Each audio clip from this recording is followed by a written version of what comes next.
now you're making the audio track. Hell yeah. Hell yeah. Well, we're fucking live, boys. Teabag. Let's go. Hi. We're live. Hey, let's dance it in. Dance it in. Tommy. Thank you, sir. Appreciate it. Fuck yeah, boys. We're live. It's the Bice in the back. We're back in the swamp of all Your places. mic might not be on. Nah, I hear him. Can you hear me? Yeah. I feel like it sounds muffled, does it not? It's definitely low. Do you want me to raise it a little higher? Yeah, see. Check it out. Is that better? How's that? That's better, I think. Peroni. All right, I feel like I don't hear it. Why does it sounds a little muffled. I don't know why. I don't know. Whatever. Fuck it. Hey, We'll do it Shout live. out to our sponsor, Peroni. Thank you for Unpaid. keeping us hydrated. Unpaid for sponsor. now. Yeah. But, yeah, they give us free beer. But here we are, live with the Bice in the back. We're finally back. Live. We're in the swamp. Why is my Brandy chair so can't figure far out his back, chair. dude? I don't know. Something's going on today. Someone doesn't want me to win. I don't know. We'll all have that looks like bad the chillest posture. seat in the house. Though. I'm just going to use my sweatshirt as a fucking... But we're going to give it up for our live guest. Where is it? Thank you to the live crowd, by the way. Tommy, the GOAT. Tommy, you're our first live guest that we had in a long time. Yes. We haven't had a It's been guest in minute. so It's been a long. I've never been on a podcast before. And, Well, Technically, we're not a podcast, but we I've are. never been on this, whatever this is, before. Well, dude, we're happy to have you. We're Yeah, fucking... It's a pleasure. So Tommy and I were talked we on need the phone the guests, other day. and Yeah. Especially guests like Tom. Yeah. Guests Yeah. are fun. We just like to see how other people think, you know? Get new perspective. New perspectives. That's what it's all about. Me and Tommy were talking the other day just about podcasting and shit like that. And dude, Tom, you put my brain in a blender because you were so knowledgeable about what you were talking about. Like, I couldn't believe, like, you clearly did your research on a lot of different topics. Like, you were And talking earlier, and I was like, you must know what you're you talking just about. know everything. You could be saying, Just like, literally know everything. the fate, like, made-up words. I'd be like, I exude just the way you confidence deliver when it, talking the too. confidence. That's all. Confidence is huge. You know, you could make it up. Why is confidence key when you talk? Well, so like the whole thing with the podcast was, so I passed two college courses using a podcast. Both of them were there in history, and I found I didn't have to read the entire book if I just listen to a podcast. By the way, you should read the entire book because you'll retain the knowledge if you read something. Way better. What's the entire book called? Paper. So one class that I was doing was the Byzantine Empire. So it's about 1,000 years of history condensed into one class, and it's regional. So you have the Byzantine Empire fighting against the Persians, and Where then the was that? Islamic Caliphate. Is that between the Tigris and Euphrates? They would fight over there, yeah. Those areas are usually controlled by a caliphate or the Achaemenid Persian Empire back in like 500 BC. But it's really cool because I found this hardcore history podcast by Dan Carlin, and the cool thing about it was, so I read all these like old people too. So like Theodore Siculus wrote the Library of History, which I think is Is he a like philosopher? No, he's just some Sicilian guy who liked writing in Linear B, ancient Greek, and he lived from like 70 to 30 BC, I believe, or 90 to 30 BC. So he was what, 60? He was, yeah, I think so. 60 when he died? Yeah. Well, back then, if you got That's a living- cut or that's a- something, you're screwed. Oh, yeah. If the wrong thing EMT cuts coming you. to save you. Yeah. Or that's where like the idea of like fire departments and police that weren't military come from Rome too, but they were private. So like the backer of Julius Caesar would run his own private fire department. So if your building caught on fire, he'd show up with his little force, blanking on their name, but basically he'd be like, "Oh, I'll give you like, $100 for your building," and they'd be like, "What? That's so low, no way." And he'd be like, "All right." And as it burned, he would just lower his price, and then as soon as you agreed to sell the property to him, he'd be like, "All right, guys, put it out."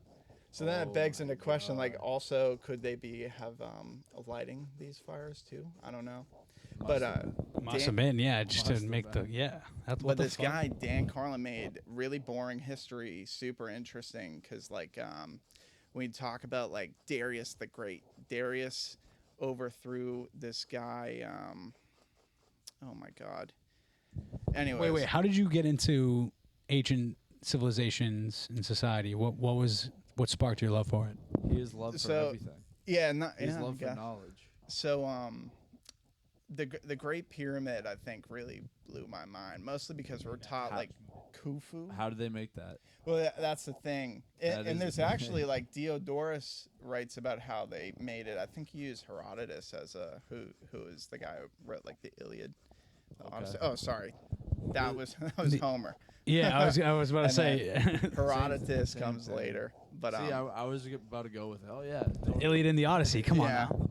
Well, he quotes Homer too a lot. So, but basically, this guy Dio wrote 40 volumes of his history. Only like 22 survive, and the third book really ruined my life because he talks about Atlantis, but he calls him the Atlantoid. Are you a believer, by the way? Quick question. Well, like, so we're fed as like kids to believe like this Atlantis is kind of preposterous because it's a bunch of like mermaid sea. human living under the Doesn't make sense. under the sea, or like SpongeBob, they go down under the sea and there's Atlantis and they have like I think it was like one of those long episodes. Or like, you know, South Park comes out with like a movie, but it's like 50 minutes long. Yeah. I think that was it in SpongeBob. Or like One Piece has like the Fishman Island. Anyways, I'm not saying there's anyone living under these oceans, although I wouldn't know I am. because I don't want to go near the ocean really. I'll stay on the boat. Hey, we know more about space than our own. Yeah, ocean. than our Do own we have oceans. sunglasses in there, by the Which way? is crazy. You want to wear sunglasses? No, I don't wear sunglasses. I'm gonna wear sunglasses I don't even inside. wear them at the beach. I don't wear sunblock at the beach. I don't wear hats usually ever. I'll wear sunblock if I already have a burn and I'm in the sun. I believe you'll burn faster if you do that. Why do you believe that?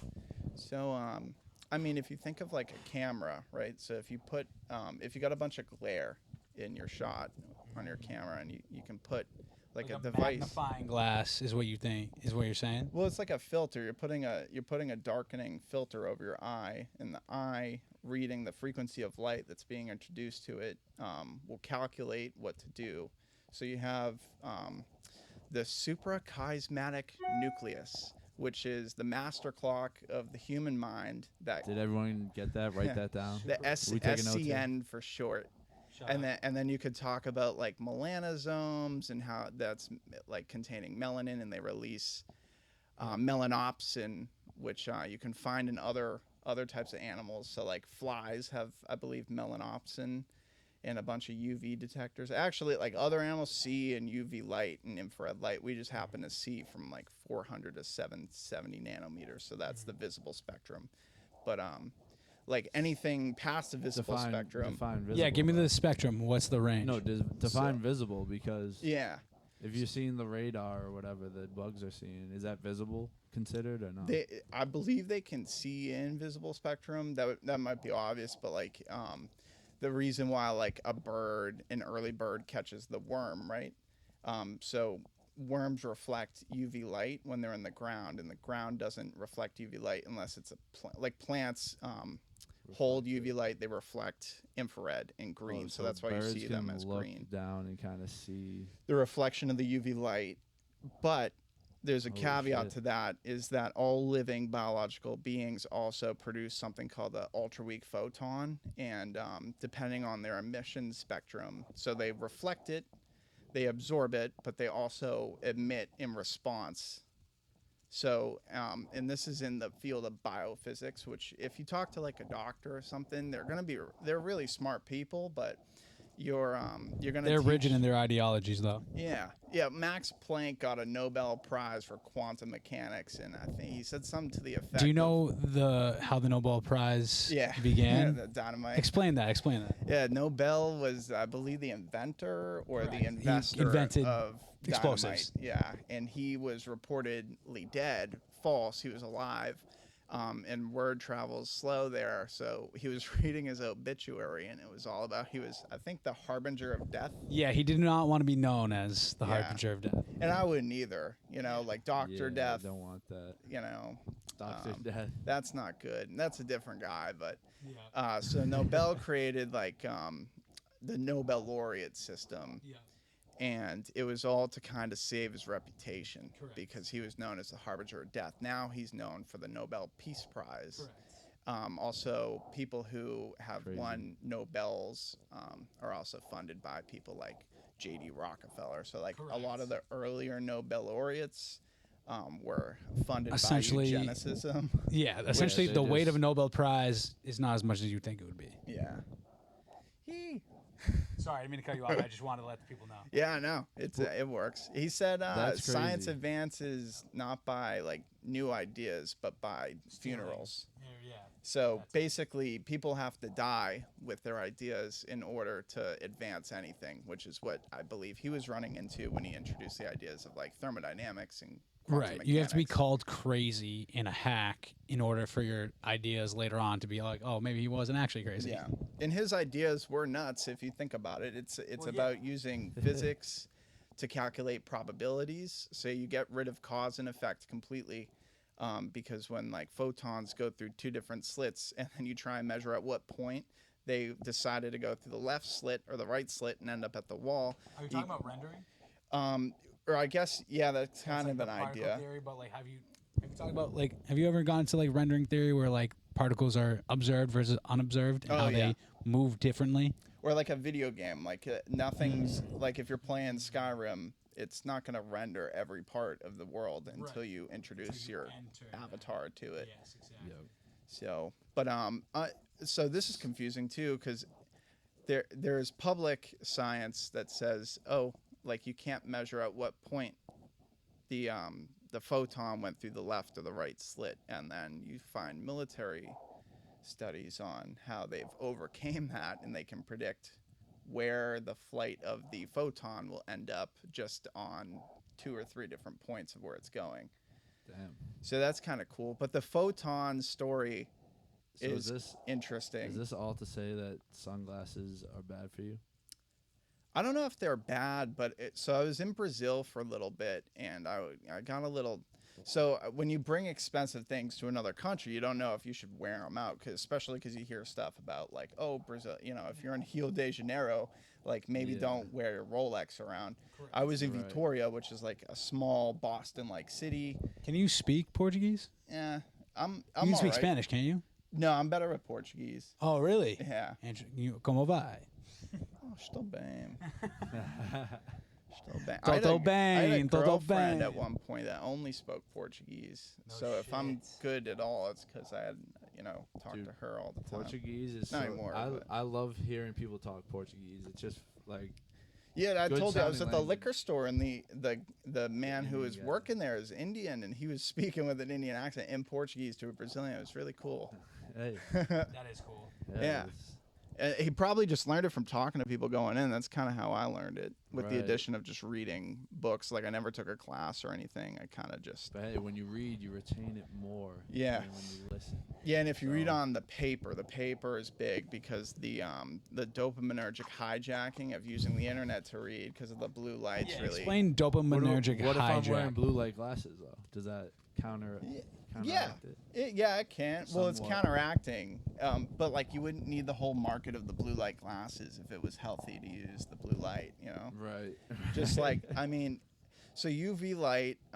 In 1923, this guy Alexander Gershwitz did this experiment where he cut an onion in half and put it down, and he had a quartz crystal, and he'd shoot UV light through the quartz crystal and stimulate something called mitotic radiation in the onion. So the onion would start kind of growing itself back. As in mitosis. As in mitosis. So this is cellular mitosis undergoing because of UV light.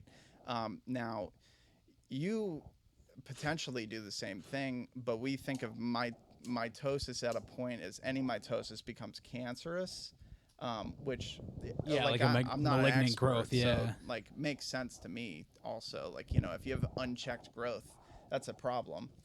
You want to check your growths, people. Yeah, check your growths, man. Always check your growths. So if you have like a microscopic level of cancer in you and you take growth hormone, it's good luck, Damn. But so dopaminergic hijacking is and I find like I'm not an expert, so the burden of proof's on me, which is why when we were talking about you would have podcasts, fooled me though. I Oh, would. thanks. I take you as expert. I'd like Well, like yeah, a the burden of presentation proof- style where I can actually post all these like clinical trials for things, or there's no clinical trials for Cite your sources. dopamine hijacking, but to think about it in like less of a nerdy light, like think about the term like an iPad kid. You take away the iPad from the kid, and they're gonna cry, Yep. right? Because they're getting the dopaminergic hit from using the iPad to watch Bluey or something, Yep. in which the scenes probably change every 2 to 3 seconds to obtain their focusing, really keep it. So like TikTok has that algorithm where it shows you exactly what you want to see, and everything's really, you can just death scroll. So you got a death scroll. bro. Everyone does it. That's And then crazy. if you listen to people that talk Gotta about stop. like teenage girls and risk of depression because of using social media, so you manipulate your photos and stuff, and then you get a dopamine hit when you get a like, or when your notification goes off and you get a dopamine hit in order to check, because the dopaminergic reward system the reward system is based on dopamine, otherwise you wouldn't do anything. Also, moving through life, like even just contracting muscles, is your D2 receptors, which is dopamine. So moving or having any willpower or doing anything has to do with dopaminergic transfers of like, what I like this, I get a dopamine hit from pursuing this, I'm going to pursue it. So why do because people it makes me happy. wake up for a job they don't like and go do it? Oh, probably Do they the get dopamine? dopamine from the paycheck, or at True, least but- just like Or it reckless could be- abandon for their own freedom. So they'll just. I mean, I get up and I just go. I wake up at like 5:15 and go work for 24 hours, and I'm God I'm damn. fine. But I don't have to work the entire 24. Yeah. So I only have to work when I'm given a call. But, or, like, I a guess- task.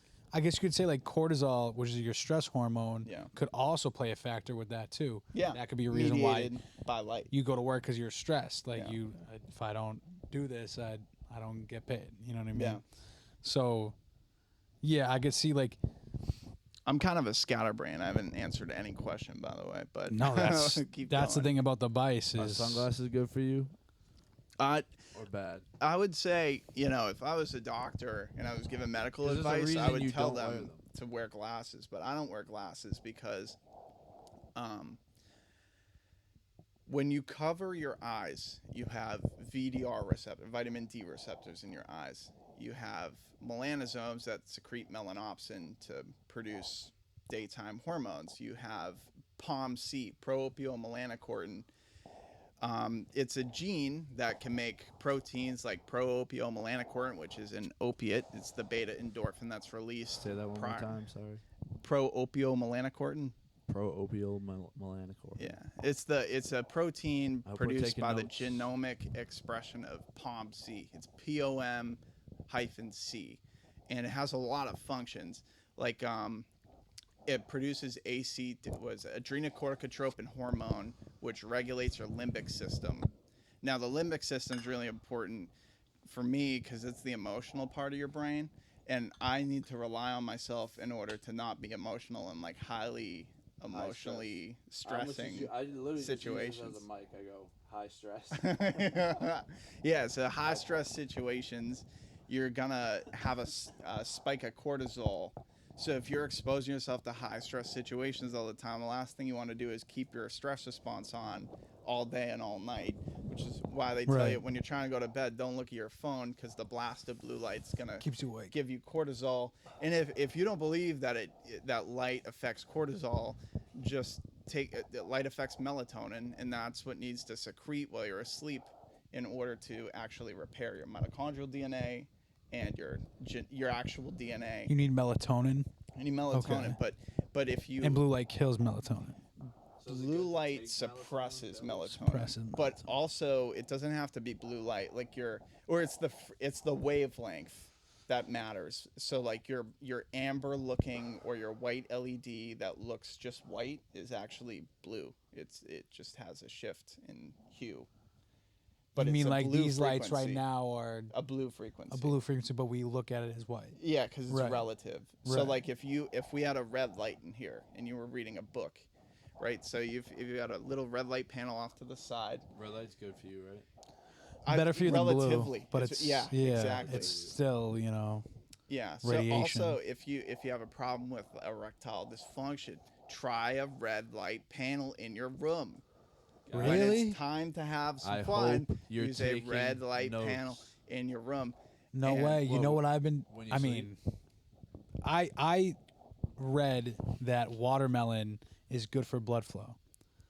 So I just eat a ton of fucking watermelon. Watermelon, nice. Yeah, I've never had a sun's problem. good for your blood flow too. I mean, Right. but you Poten- hear like all all these people fucking say all different electrolytes. things, and they don't mean anything. Like it increases your zeta potential. It increases your like charge. Peroni's good for your blood flow Peroni's as well. good for you. Yeah. Yeah. So what do you Just think about kidding, it's alcohol then? poison. Yeah. What do you think about alcohol? I mean, it's poison, and the good thing is, like, you can use them. No one's mandating you drink. You That's know? true. Yeah, The- you can. the only But no one's mandate- not. No one's telling you to not drink either.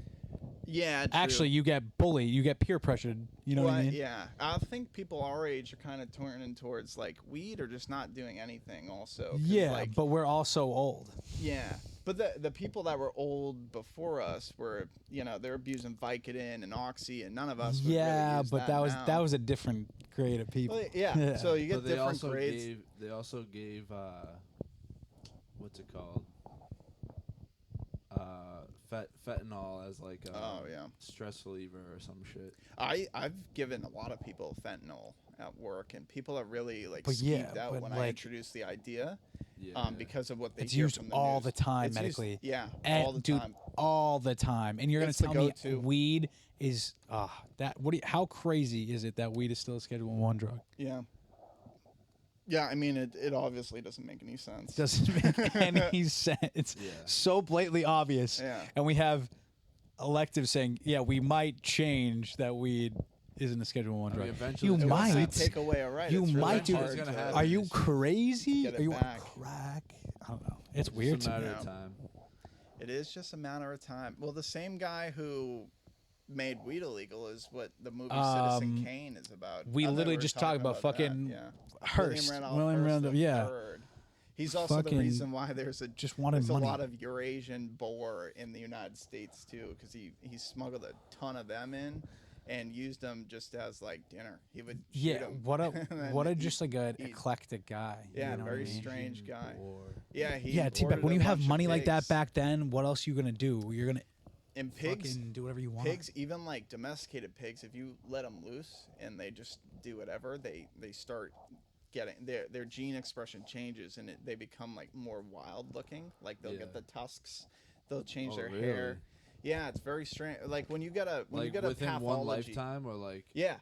Yeah, Oh, it doesn't need shit. to be like the domestication is the thing that kind of needs multiple lifetimes to do. Like foxes, they're trying to figure out how like wolves, or I don't know if this is the goal, but it kind of shows you how like wolves turned into dogs. They do this with foxes, and unfortunately they kill a lot of foxes, I think, in the process. But they raise the foxes. in order for science to advance, Yeah. that needs to happen. Yeah, and that's why you're getting a lot of It's the sad truth. like government freezing of spending, because like they made COVID, they made Correct. the avian flu, they made transmissible through ferret cell lines, which is technically a mammalian cell lines because ferrets are mammals. So if we ever get the avian flu going around, it was the work of a lab. Well, so yeah, someone- COVID, was someone fucked clearly the ferret. made in a lab in China. Yeah, the same guy who made it and was censored by Congress because of it. His name is Peter Daszak. He was the head of the Eco Health Alliance, which is an NGO, which is why they're warring against USA and USAID and NGOs, because there's a GAO report, Government Accountability Office report from 2024. So obviously, if you don't like the current administration, this was the prior. And they highlight the spending. They got a great graph. And I think it's titled NIH should take more care to examine the third-party subsidies for grants. And basically, it's a chart that examines that NIH gave a bunch of these universities, like Galveston, Texas, grants in which the third-party recipient was either a Chinese military faction, the Wuhan Institute of Virology, the Wuhan like the college in Wuhan, or EcoHealth Alliance, who was working at Wuhan Institute of Virology. And if you look up the diffuse proposal, it's submitted to DARPA. It was rejected, but with the thing with like grants, and I've never written a grant, so you kind of can't take my word for this, but if you read it yourself, you'll see he already made the fucking disease, and now he's asking for money to give applications to the warfighter, to DARPA, the Defense Advanced Research Project Agency. They're the same people who made the internet, by the way, called ARPANET. I met an Air Force member the other day. It was one of the first people signed up for ARPANET. The internet? Yeah, in the 1970s, early 80s, before AOL or Al Gore allegedly invented the internet. But it was a military creation that they used for communication. Is Al Gore like... Well, yeah, that was code? essentially when they first did No. Morse code, right? But Definitely not. I don't want to veer too far off because we were really actually getting to Why new territory. Why are sunglasses bad for you? They block the amount of light. No, they block the no. frequency of light that go in your eye. Your eye is No. is the thing that regulates what the hell is going All right, on. so I see why what are you're you saying. against hats? Hold on. We're That's another good. I don't have great. we'll data get for there. that. I We'll just get don't there. like We'll them. get there. We'll get there.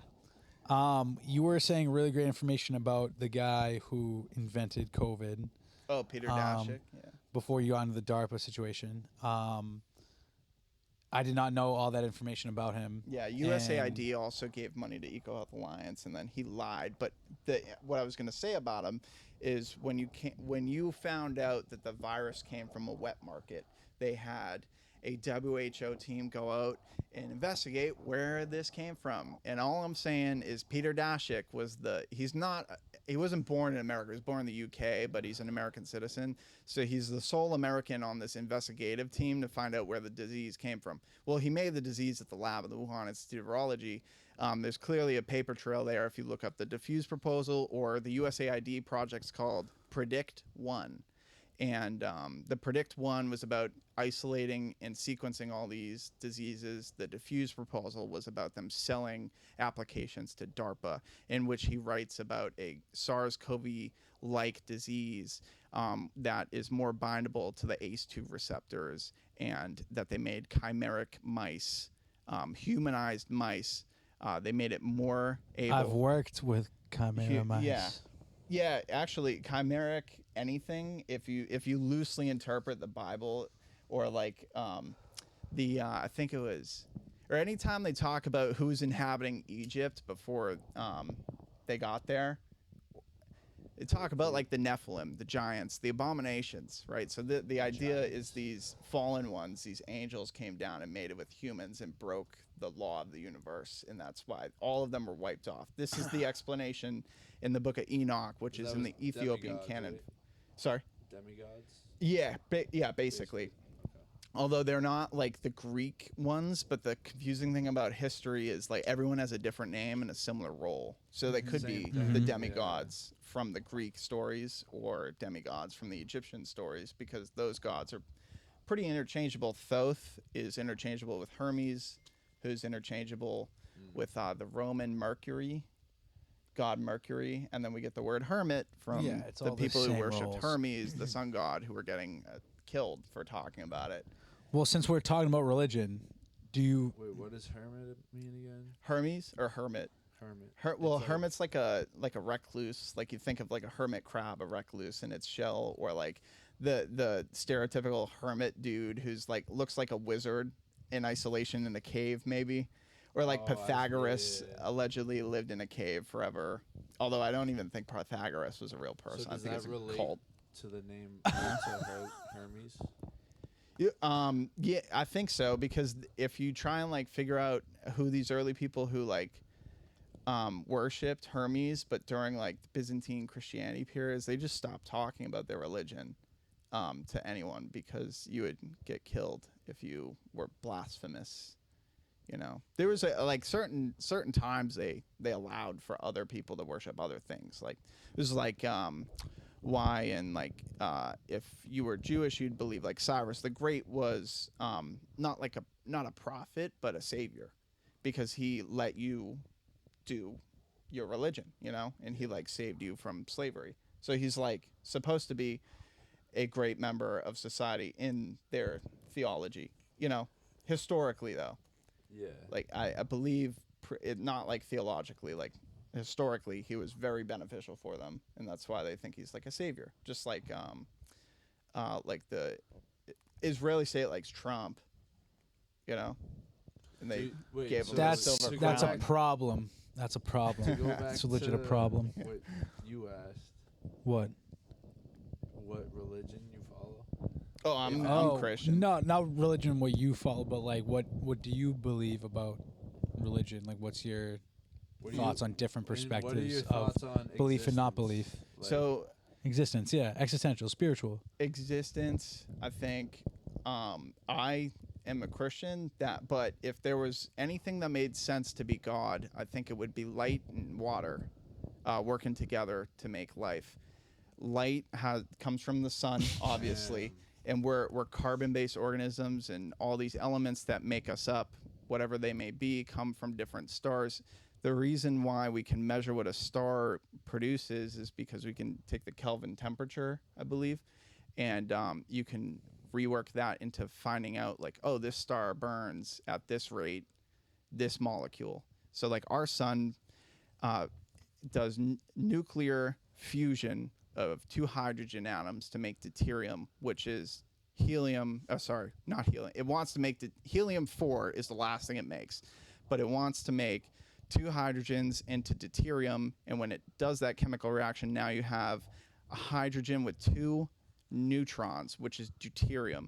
So in that chemical reaction, you have byproducts, and one of the so you have neutrinos that are kicked out, you have positrons that are kicked out, and you have a photon that starts at gamma wave, or gamma level. So now you look at like the electromagnetic spectrum, the entire thing. It starts at gamma, and as it travels, it loses energy. So you go from a very frequent short wavelength, and it's ionizing, so it can rip away electrons. If you stood in front of a linear or particle accelerator that's gamma ray, whatever part of you crosses that linear particle accelerator when it's set to gamma is obliterated. It turns into whatever the hell it turns into, because it has to be conserved energy. But so it looks like you get obliterated, but you don't, because the energy has to go somewhere. It can't be destroyed. So as this photon travels, it loses strength into X-ray, UVC, UVB, UVA, visible spectrum, infrared, I believe ABC, and then gets down to what we can manipulate, which is microwaves and radio frequencies. Yes. And then the reason why they say that microwaves and radio frequencies in your phone, in your laptop, and everything isn't dangerous is because it's non-ionizing. All that means is it can't rip electrons away, but that doesn't prove that it doesn't affect biological life.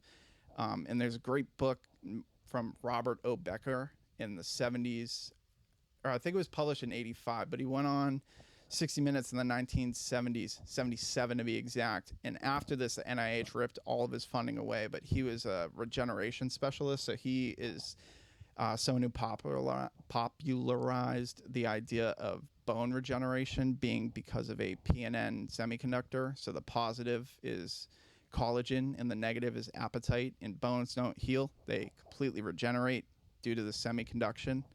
And then from that, he was contracted for the Navy to explore their Project Sanguine. And Project Sanguine was about putting up this radar that could control all of the eastern side nuclear submarines, or the Nike missiles.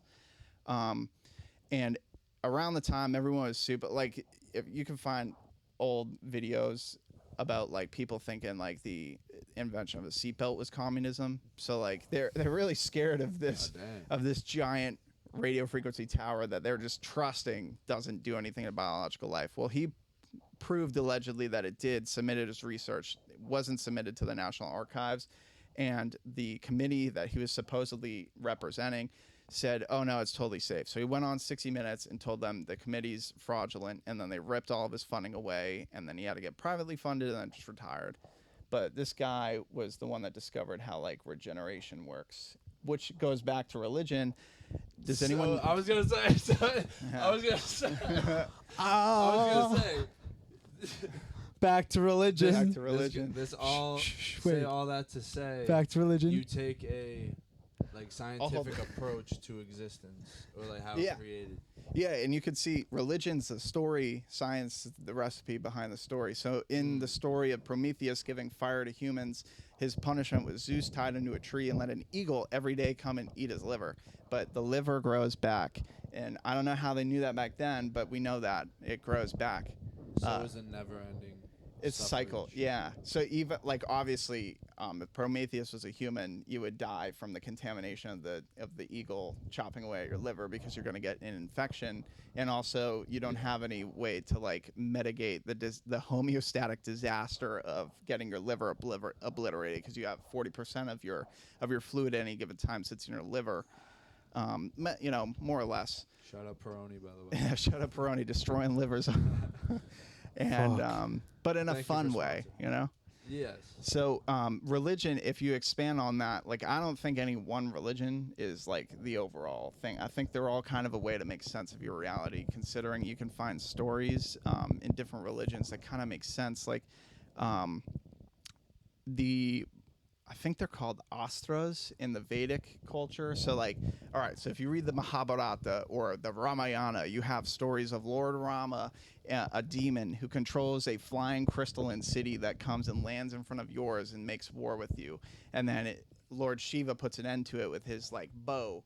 But the bow destroying the entire city kind of sounds like a bomb to me, but I don't know. But a lot of these astras or Brahmas, it's kind of difficult keeping track of all like the terms because I'm just reading it and trying to keep it in my head, but I don't know. I'm reading the English translation too, so I'm probably mispronouncing everything. But they're celestial weapons, and the vast majority of them seem like explanations for natural phenomena.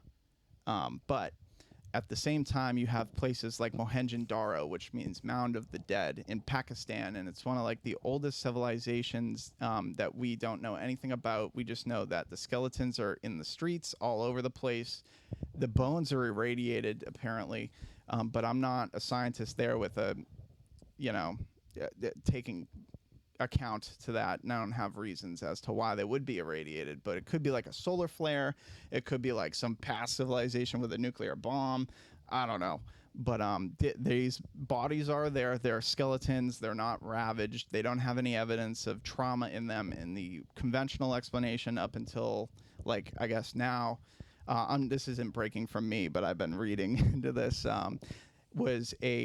So this is the Indus Valley civilization. They have a lot of texts that we can't read because we don't have anything nearby to like translate it through. Maybe AI can help us with that. We don't have a philosopher's or a Rosetta Stone that would translate like we did like the other languages. I think that was like Egyptian, Syriac, and then going back to hieroglyphs into Greek. Yes, sir. So we know what we know what like things say because of the Greeks, thankfully.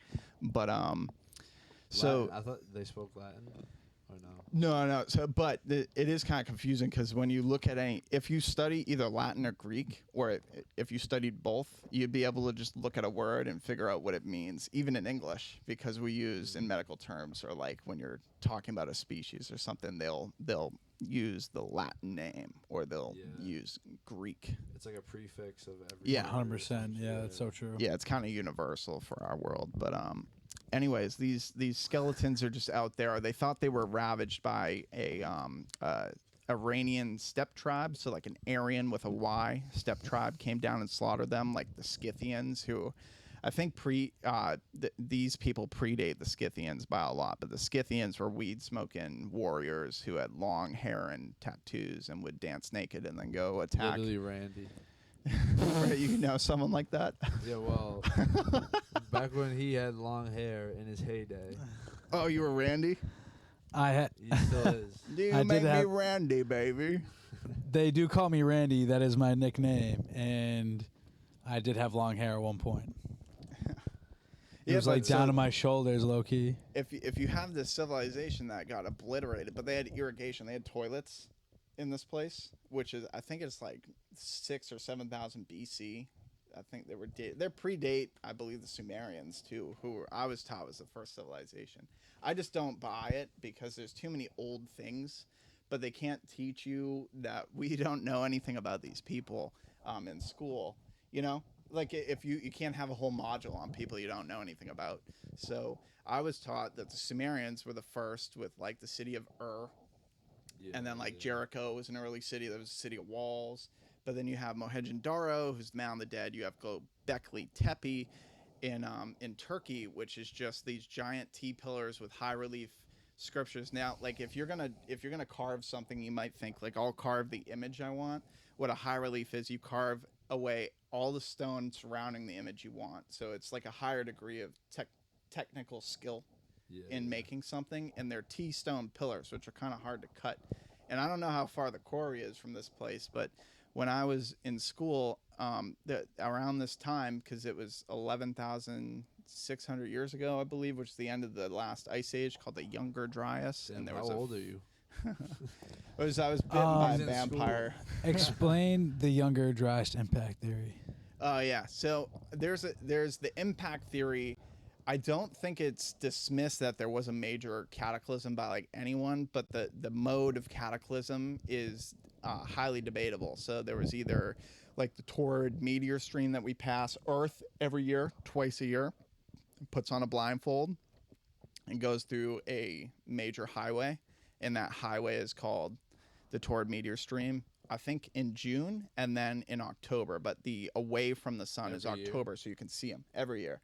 Yeah, and So we could just be looking right into a meteor. you are twice a year. And there's more. There's One of more these meteor days it's streams to gonna go hit, through. This right? one's just possibly an explanation for why Halloween is the thing, because you can What? see the meteor stream Oh, because it's away from the sun in October, but it's coming from the direction of the sun in June, so you don't see like anything burn up in the atmosphere. But so there's so a theory. That's why Halloween happened. Potentially, that's I don't know, but they say it's like a pagan ritual and it's celebrating the dead, but like who died, why they all die in October, I don't know. That could just be like the time they do, because everything in the northern hemisphere seems to die in October also, but with the fall. True. But it's pretty interesting getting into that, because the explanations they give, I don't lapse the judgment that all of them could have happened at once. So you have in every religion, you have a story of the Tower of Babel or the flood. And you can there's an Iranian story. Well, not Iranian, there's a Persian story about a flood. One of the oldest books is from, I think, all right, so the oldest full book, I believe, is the Epic of Gilgamesh, but the oldest like material that we have that we can read, I think, is the Epic of Atrahasis. In both ones, they are talking about a giant flood in that area. And in that area, Turkey and Persia. Is that like Noah's Ark? Yeah. So Giant it's flood. like potentially I can't remember the name of the guy in the who's actually supposedly the same as Noah, just in a different area. So like I wouldn't discount all these people have the same idea of what happened and then just give different names. So like in Noah, also What do you think it Noah was? is from the Old Randy? Testament, and these people Randy's came ark? back from Persia. And like I said, Cyrus the Great let them leave from Persia. I believe that's how that worked. But so they came with a lot of Persian ideas, and one of the Persian ideas I think is cool is the Epic of Gilgamesh and the Epic of Atrahasis. Both talk about a giant flood, and you can see so the conventional explanation for the Sahara Desert used to be it was 7 million years old. That kind of dissipated recently, I think, because there was a 2-mile thick sheet of ice in North America that covered Canada and the northern half of North America, called the Laurentine ice sheet, and it all melted after the Younger Dryas 9,600 years ago. And the water level globally raised 50 meters, and now we have underwater cities everywhere. And we also have underground cities in Turkey that you can tour called Derinkuyu. But the underwater cities that I know off the top of my head are like in Japan, Dwarka off the coast of India. There's one in the Sicilian Channel, I believe. And there's a submerged continent underneath New Zealand called New Zealandia. And then there's another one around the UK called Doggerland. So like these are all places that used to be above sea level. And you have a worldwide phenomena that seems to be the same, which is something happened whether it be the Chinese talking about the music of God or the god of music. I again don't remember the name, but she stitched back the heavens to the sky, and that's one thing I've found in an expression in a lot of ancient myths is that some sort of Tower of Babel incident. Like I believe in Ghana, this lady just got pissed at God because he was giving everyone everything they wanted and he wouldn't give her what she wants, so she hit him. So he separated the sky from earth. She had to make a ladder to go up to the sky, and they were running out of wood for their ladder. So they used the bottom rung of the ladder for the top rung of the ladder, and it collapsed, and she died, and then everything calmed down. Or in China, they have the same type of Tower of Babel story, but it was the god of music who stitched the sky back together. So if you think of music, you think of like sound waves. And when you think of sound waves, you think of like things you can become stressed listening to just life. So if you listen to like the music of nature, which is, you know, go out in the morning and listen to the birds, kind of calms you down, right? I don't know, but apparently she stitched back the sky with music, with vibrations, and that's just the common theme I see in these religions is they have something that separated the sky from the earth. But I think all these myths and stories and religions were just ways to tell people how they think something happened without a scientific explanation because they didn't have that, or how to live. Like there's the myth of the Tutsi people have the myth of, I'm gonna fucking botch this, Galili whatever. Yeah, so GHLIHI, you know, I'll take your word repeating. And the Tutsi people have this myth of this couple, and the woman births a snake, a giant snake, and the guy tries to kill it. The girl says, stop.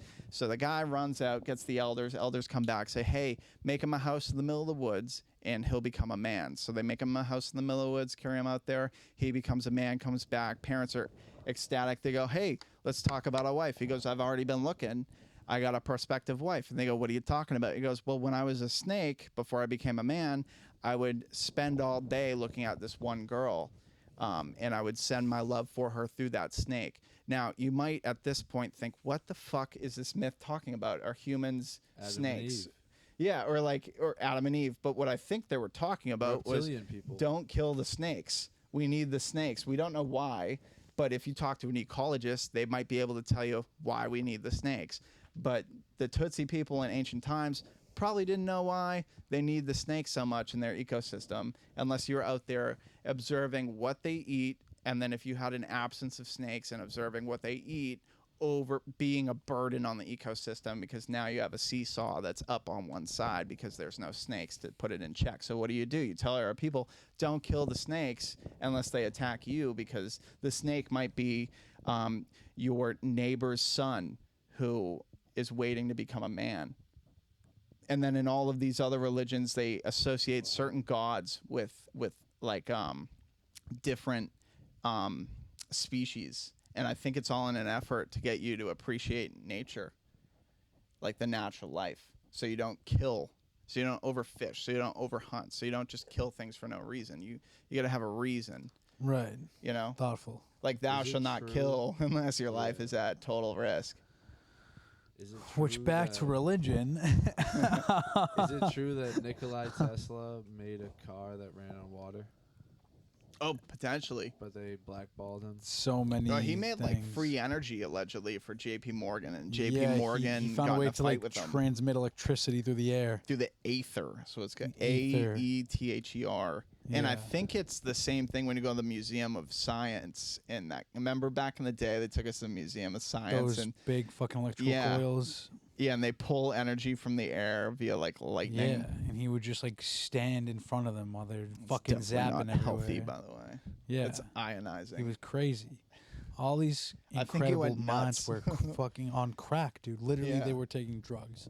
That's how Oh, I think yeah. they were so smart.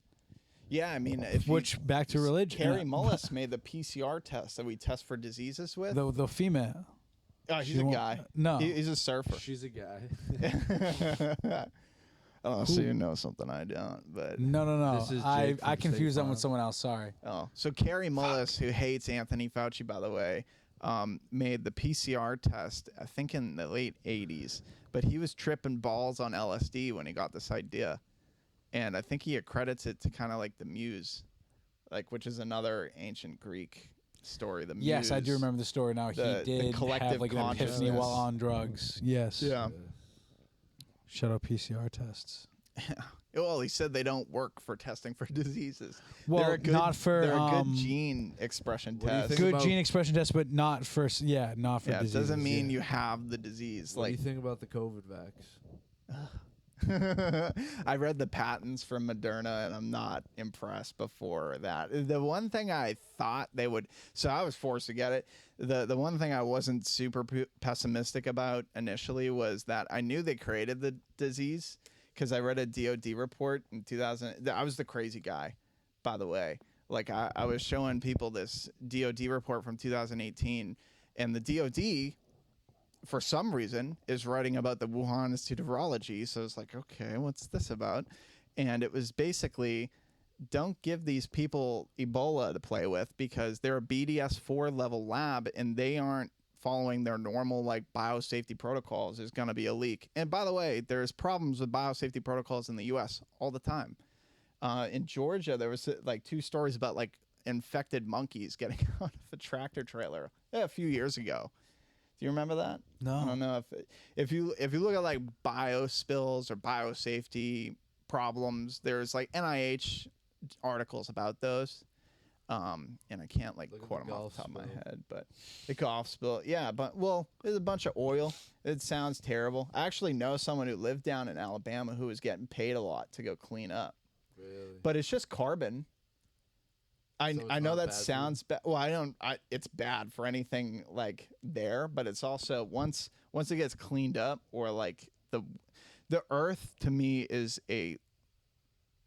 Are like a fossil fuels self-correcting mechanism based on like the other energies in the universe, because it's a closed system, but you have the sun there to keep it in check, so it satisfies all the laws of thermodynamics there. With like the second being you have increasing the word's Entropy. entropy, but like for you to think about it, Holy it's just fucking disorganization. Matrix. Yeah, so you have a certain level of disorganization in a closed system, and that system can't regulate itself. It can't organize itself, so it needs. This is why like humans like to categorize things. Like we're a system to categorize, to count, to measure, to do things. A lot of gods in ancient times were the gods of like measuring, gods of writing. By the way, Thoth. Shout out Hermes and Thoth. Nike They were- or no? What? Wasn't Nike a god? Ooh, possibly. I don't know. Or Could be. mythical character. I have no idea. In One Piece, the god of that the main character is Niki, but also the Nike missiles. Those are missiles in like the Eastern Seaboard, and then Nike I think means like victory or something in Oh yeah. Japanese. The god of victory. Yeah, yeah, Maybe. potentially, or I don't know. yeah, Damn, I'm learning so much right now. yeah. That's why I feel like I should just Are make fossil like fu- presentations Do you of think things. fossil fuels are a myth? Well, I think J.D. Rockefeller We have was better forms of was energy. gainfully employed by pretending that they were finite resource that was going to run out. So if you just keep people in perpetuation of something running out, then it's going to drive up like water. If you had the Yeah. people in charge of water coming out and saying, It's we're like not going to the- have any more water, like the price of water is going to Yeah. go sky high, and we're going to be warring over water, just like a couple thousand years ago there were like wars fought over salt. I can go to the grocery store and buy all the salt I would ever need. I could kill people with salt. Legit. Find a heart failure victim, Legit. give them a little bit too much salt, and you'll get pulmonary edema, CHF exacerbation. They're going to drown. They'll literally drown. Yeah. Because fluid in your body follows salt, which is another thing. You have a closed system, you put salt in it, and now you can regulate the fluid better, or worse if you have the heart failure. And the heart failure is cool. One, because it causes so many problems, so it's just like very strange to think about. And then when you have a kidney doctor and a heart doctor trying to manage someone who has a kidney problem and a heart problem, you have a tug of war between them, because the war for the heart and the war for the kidneys have this tug of war effect. So you want to diurese extra fluid, but the diuresing through Lasix or Diaryl or Bumex will excrete all of the fluids by making the kidneys overwork. So then you'll have a rise in creatinine and BUN, which is a proxy for injury. And then you'll have a kidney injury by over-diuresing someone that's experienced heart failure. So now you have to hydrate them again without hydrating them to the point that their heart suffers. But you get heart failure from a lot of different things. And one of the, I guess, like, it's not cool, but it's cool to know about, is your body naturally will make heart failure a thing. If you have a heart attack, you have hypoxia or a block in your coronary artery that causes like hypoxic damage. So you're just not perfusing a part of your heart, and that all the cells will die and they'll have to scar up. So have the muscle of the heart scar up because the muscles of your heart can't regenerate themselves like your liver can or your bones can. So it'll have to scar up to create heart failure, to compromise the amount of blood it can push and the quality that it can push at in order just to save you. So you give yourself heart failure automatically by having a heart attack. So you can get heart failure by having a heart attack because you snorted cocaine. And you could be like 20. So you could live the rest of your life with heart failure because you did cocaine at 20. Or you can get it from destroying your body chronically. Or you can get it from, X amount of other ways. There's many ways. To the point where no one can actually tell you what gives you heart failure. It's easier to explain what doesn't, which is going outside. Getting in the sun can't give you heart failure. Really? So it all comes back to Agreed. the sun. I agree. I think the sun is like the number one way to survive. Like just being in nature is the way to stem off chronic illness. It always feels good, get out in nature. Vitamin D3 is what you get from UVB light exposure to your skin and eyes, and that's why you have the VDR receptors in your skin and eyes. And then there's this other thing I don't typically totally understand. I don't totally understand it, but apparently you have VDR receptors in your mitochondrial membranes. You remember like electron chain transport in your mitochondria? I do. So, ETC, baby. Yeah, and the cytochrome C oxidase, which is the last acceptor that accepts oxygen and makes hydrogen and oxygen form H2O in your cells. So it forms, I believe, the cytoplasm. But the water that it's using is deuterium depleted. So we talked about the sun fusing hydrogen, kicking out the photon from the creation of deuterium, and then the deuterium sticks around and makes helium-3, and then 2 helium-3s make helium-4. So that's how like the sun expends its energy. But when you get down to us, you have an electron chain transport, and photons excite electrons. And apparently, when the VDR receptors are stimulated by UVB light, it shuts off your electron chain transport, so you don't have to make ATP as much because the photon excites the electrons, and you can accept free electrons from the Earth in grounding, which sounds like hippie stuff, but I run on the beach in the wet sand every Monday after work. And I don't expend that much energy. Like if I was running with rubber shoes on the concrete, I think I would need more stopping and more heaving and hoeing. But on the beach, I can run for a lot longer without getting like winded. I can breathe in through my nose, out through my mouth without having to screw that up. I don't really sweat, but that's because of the breeze. And yeah. The perfect spot for a run. It seems like it makes doing stuff easier, and then you get the vitamin D3 from the UV exposure. That's why I don't wear any sunblock or sunglasses or a hat.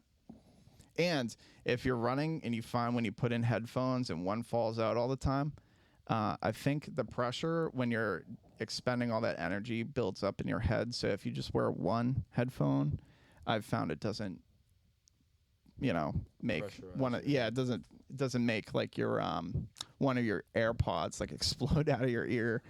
And then that's not good to fall on the beach because obviously that's gone. The water. The seagull will think it's a French fry. Yeah. Birds are crazy. I'm becoming an old man, by the way. I go out in the morning, and even in the winter, you'll find me in the morning just walking. I don't care if it's snowing.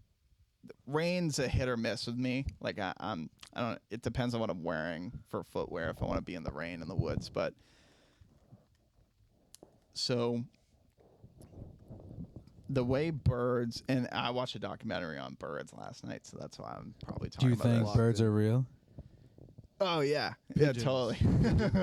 Do you think pigeons are real? Well, here's a cool thing. Pigeons and us have this thing called melanin, right? And like what I think melanin's huge in the terms of health, but I feel like we're only told about melanin to the extent it makes things pigmented, and then they use the basis of the pigmentation to like be like, oh, you're inferior, or you're superior, or you have a superior complex, and it's just about what color things are.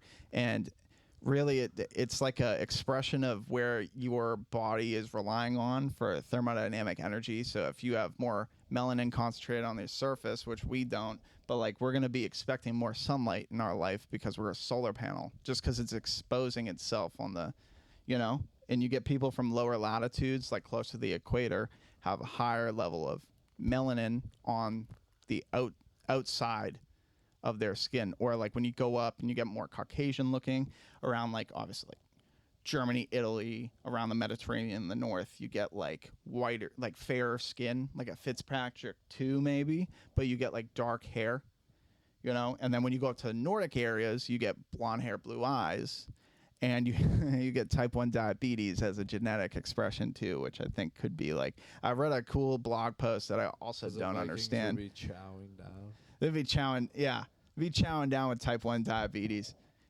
I feel like the higher latitude you are, I think this is right, the higher the latitude you are, the more rate of type 1 diabetes you have. So but how does that affect like the hair? The higher what? Hair Sorry? color, eye color? So the everything's photosensitive if it has to do with melanin, including the defense mechanism for toxins in your brain's neuromelanin, which is made up of fats, protein, so lipids, proteins, eumelanin and pheomelanin. Eumelanin and pheomelanin are the two melanins that tell you what color something's going to be on your hair or your skin or your eyes. There's mutations like with the L-tyrosine. Is that what CRISPR does? They play with mutations, but they play on a genetic level. Right. And this is I believe more tied into. So like on a cat, you could tell a cat is a female if it has a tortoiseshell, or if it's black and something else that isn't just white, then it has 2 chromosomes. So if it's black and tan, it's probably going to be a female, because you have both X chromosomes carrying what trait you're going to get for color in the fur. But I guess where I came from pigeons is pigeons are predominantly darker in urban areas because the melanin has a and this isn't the same in humans, by the way, but it is. It's just it doesn't. You'll see what I mean. So a pigeon in an urban area exposed to toxins will be disproportionately darker than the pigeons in rural areas not exposed to toxins. The problem is there's also toxins everywhere. But when you see like really dark pigeons, it's melanin pulling toxins from the bloodstream out of the bird into the surface of the feathers and excreting it from the body. You and your brain have something called neuromelanin that sits on the presynaptic terminal of dopaminergic neurons. And it's light sensitive, because it's made using eumelanin and pheomelanin, which are expressed via light. They're pigmented because of light. You don't get heat unless heat hits matter and creates heat, but it's doing it through light. So when you have a defense mechanism for toxins in your brain, that has to do with how much light you get, and then vitamin D3 making all these interactions in your body genetically, making you healthier, spatting off like diseases. Do you know what the half-life for COVID is in the sun? It's like 18 seconds. No one taught me that. Anthony Fauci told me to stay inside and not do my own research. And I used the blue lit technology to find out he was wrong. And thank God he told me not to. I always do the opposite of what they said. You give me the pyramid, the food pyramid. How was the pyramid made?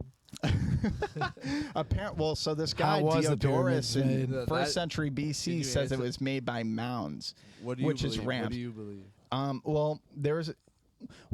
To figure out how it was made, you got to figure out what time period, and the time period we're fed isn't totally there, but a lot of people say it.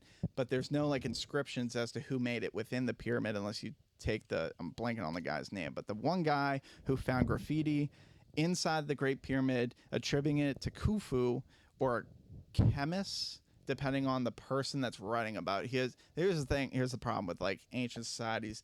Depending on who the person, in what area and what time period, they have different names to refer to the same person as. So, and then it gets a little nuts because then you have people that don't like the guy writing all this stuff about him. Khufu being a huge, like a slave beater, made slaves build the pyramids in 50 years. And I just don't know if you can build that in 50 years because it's made of, I think, limestone, basalt, and granite, red granite. And why do you have like such an intricate 100 thing? miles away. Why do you have such an intricate thing? Why is it made of 3 different types of stones? And basalt, once you heat it, stays hot.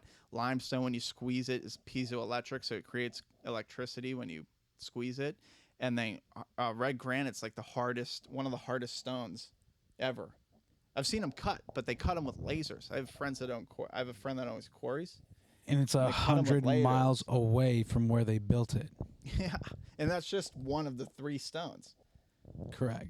And and then there's engineers that talk about, well, I took the estimated size of the Nile at the time and then worked the math on like one of the stones or a few of the stones and tried to see how big of a raft I would need in order to float it down, and the raft ends up being bigger than the river itself. So that's kind of weird. I don't know if they were built by Khufu. Ordinary people. Yeah, and I mean, like, humans are kind of amazing, so it could have been, but it doesn't mean, like, we know, like, the technology. Like, we went to the moon in the Correct. 1960s, and we just somehow have never been back. Oh, and we deleted all the data. So So it makes you want to, could like, all right, there we very go. well be fake. Yeah. Probably not, but it could. Why very well haven't be. we been back Yeah. is the only thing.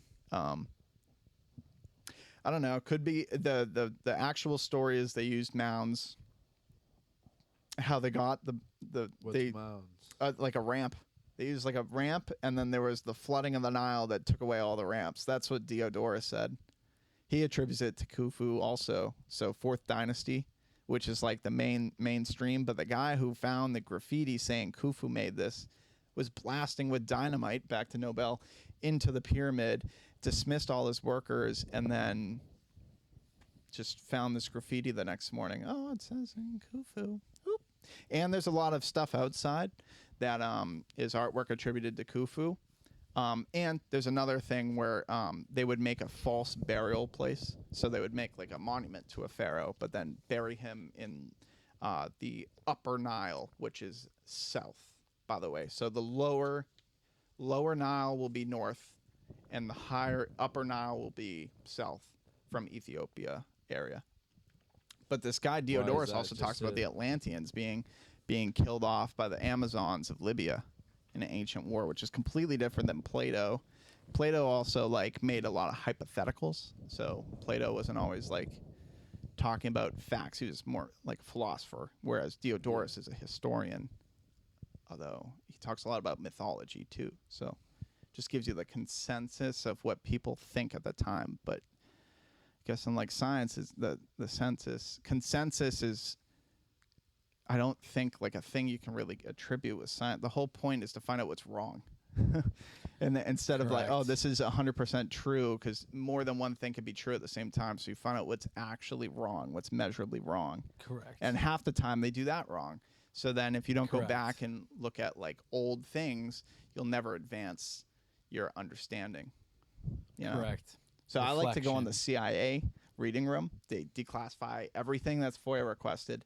But the cool thing to learn about science from them is you can learn about the Russians. So you can research all the Soviet era science through the CIA because they paid millions of dollars to have them translated. Whereas if you want someone to translate an article, you have to pay for the article and then pay someone to translate it into English. You know, Is Trump on the Epstein list? Oh. Well, that's confusing because there's a guy, Michael Wolff, who did like a 100-hour interview with Epstein, and what he was saying was that to his understanding, the only reason why the Florida authorities were looking at him in 2006 was because Trump said something about him. I don't like any politician.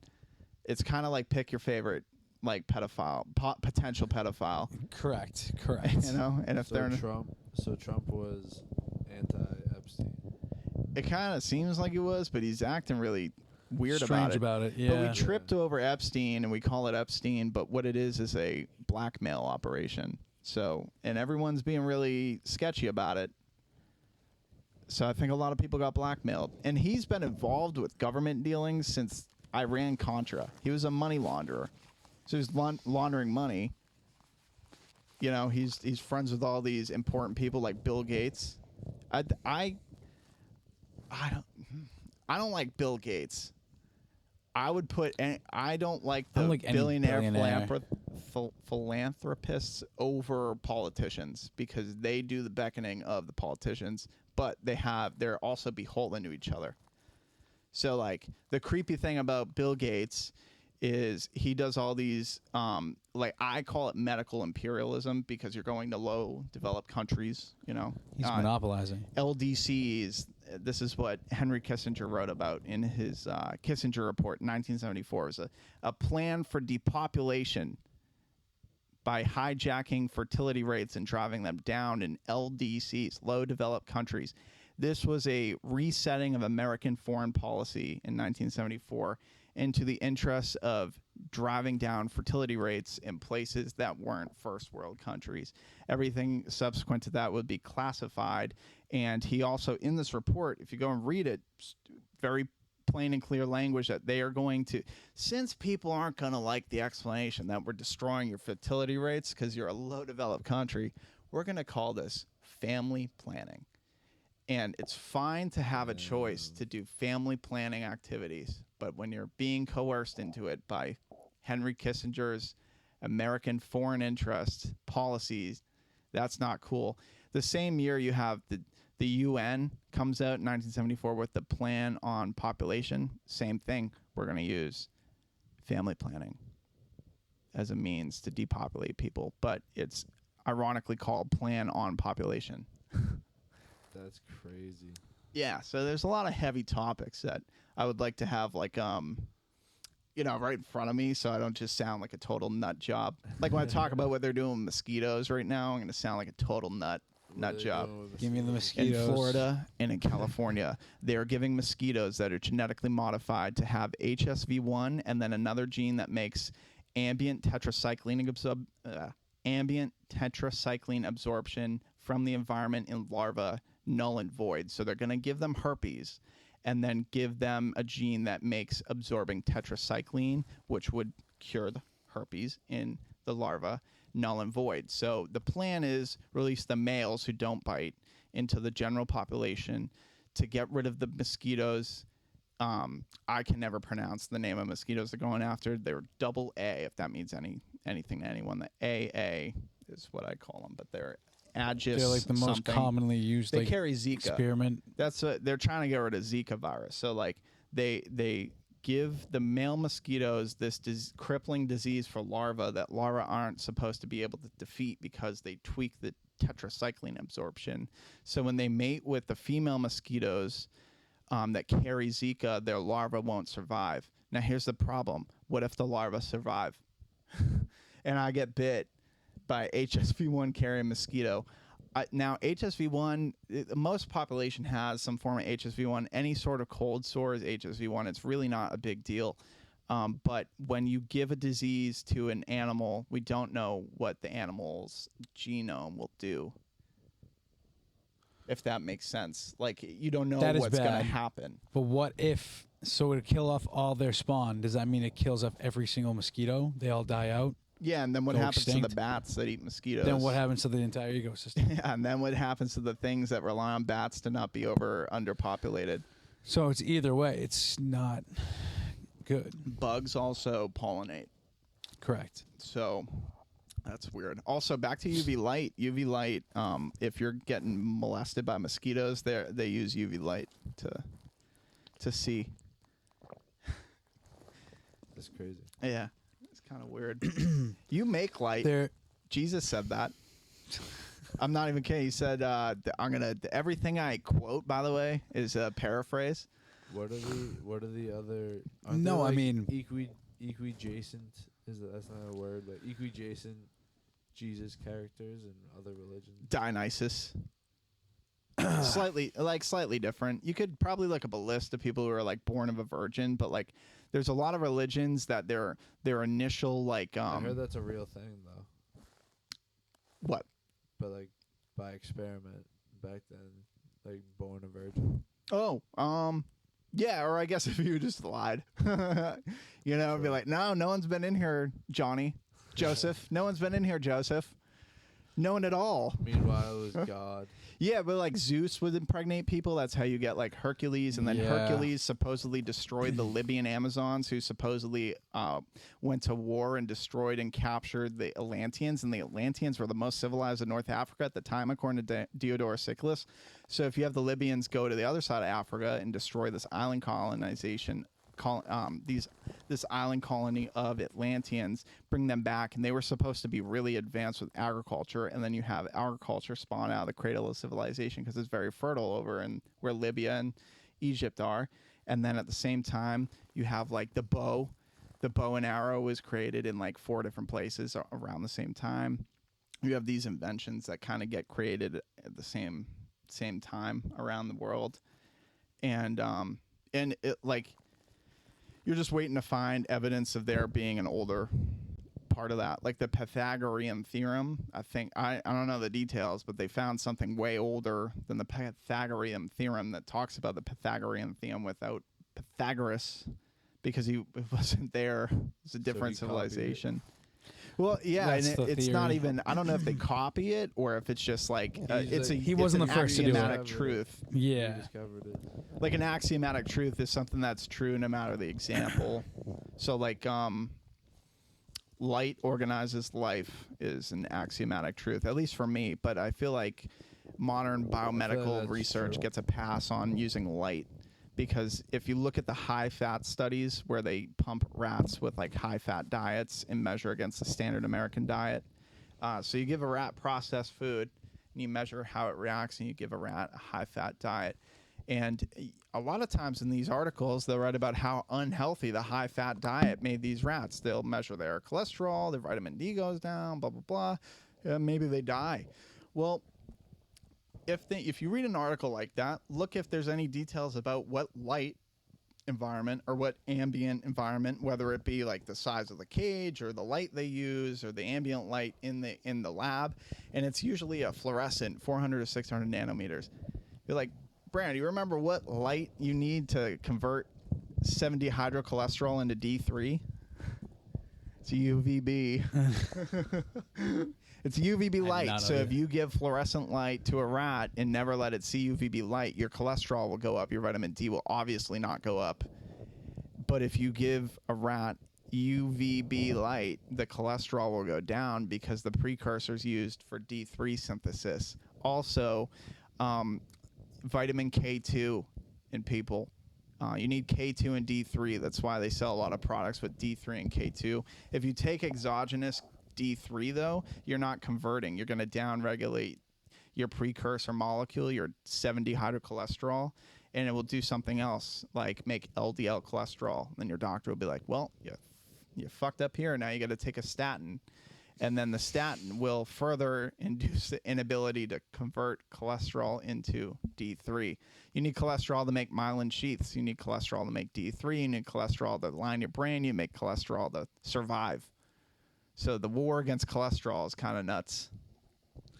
So what's your opinion on fasting? Oh, yeah, that's good. You get apoptosis, you know, and it's also like when you're sick, you're not hungry. Your body's trying to kill the thing. When you get a fever, you become anti-hungry, and you drive up your core temperature. Your core temperature is going up because it's trying to kill the pathogen inside of you. So when you stunt it with like Tylenol or Advil, but it's just a little fever, you might end up actually getting infected rather than killing the thing. That doesn't mean you should let your fever go to like 103, though. That's kind of ridiculous. But if you have like a 99.9 or like 100.2 or something, I would just suck it up until, you know, it gets any worse, or see what's up. Go outside. Get some sunlight. Get some sunlight and cold. Notes here. So I hope you're taking notes. And if you don't have sunlight, cold exposure is the other thing. That's why people do cold exposure. plunges, yeah. And it's the leptin melanocortin pathway. interfaces with all of your hormones through your eyes or your skin. Did you know that, Randy? Well, yeah, it's funny to me that like just now that these things are getting like in the mainstream, if that makes sense, because Yeah. like I don't know, I feel They've like been hiding the truth. I just feel like we've always known being outside in the sun is beneficial. We love going on hikes. We like being in nature.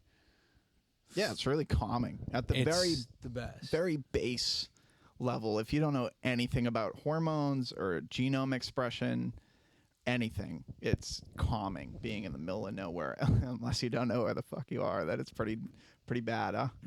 Yeah. But then like yeah, the cold plunges, like obviously there's always been a benefit to cold showers. We know that like hot showers makes your skin dry.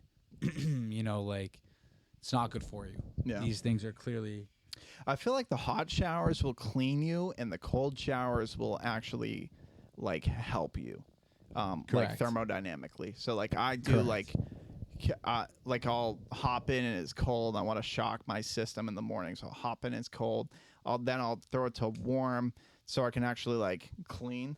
You know, because soap. If you wash a pan in cold water, good luck getting the soap off. Cold water. Yeah, But that's true. and then at the end I'll throw it back to cold and I'll sit there and just control my breathing, and then I'm good to go because I've set cortisol levels. Which, you know, I'm just being bro science with it, but that's what I do. I like to challenge myself. So if I'm going to put myself under a stressful condition, I'm going to pick cold, because cold has like leptin signaling, cortisol signaling, testosterone signaling. It's good if you can sit in the cold and not, you know, retreat to the comfort of your house.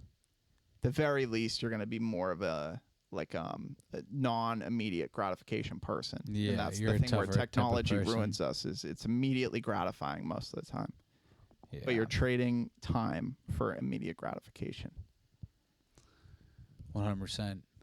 I sound like a hippie when I talk about time No. too, because I think Time's cells fake. entrap and bend light, and then cells make up organs that tell What the time. fuck is time? Do you like Mac Miller? Yeah. I He do. talks about some crazy shit too.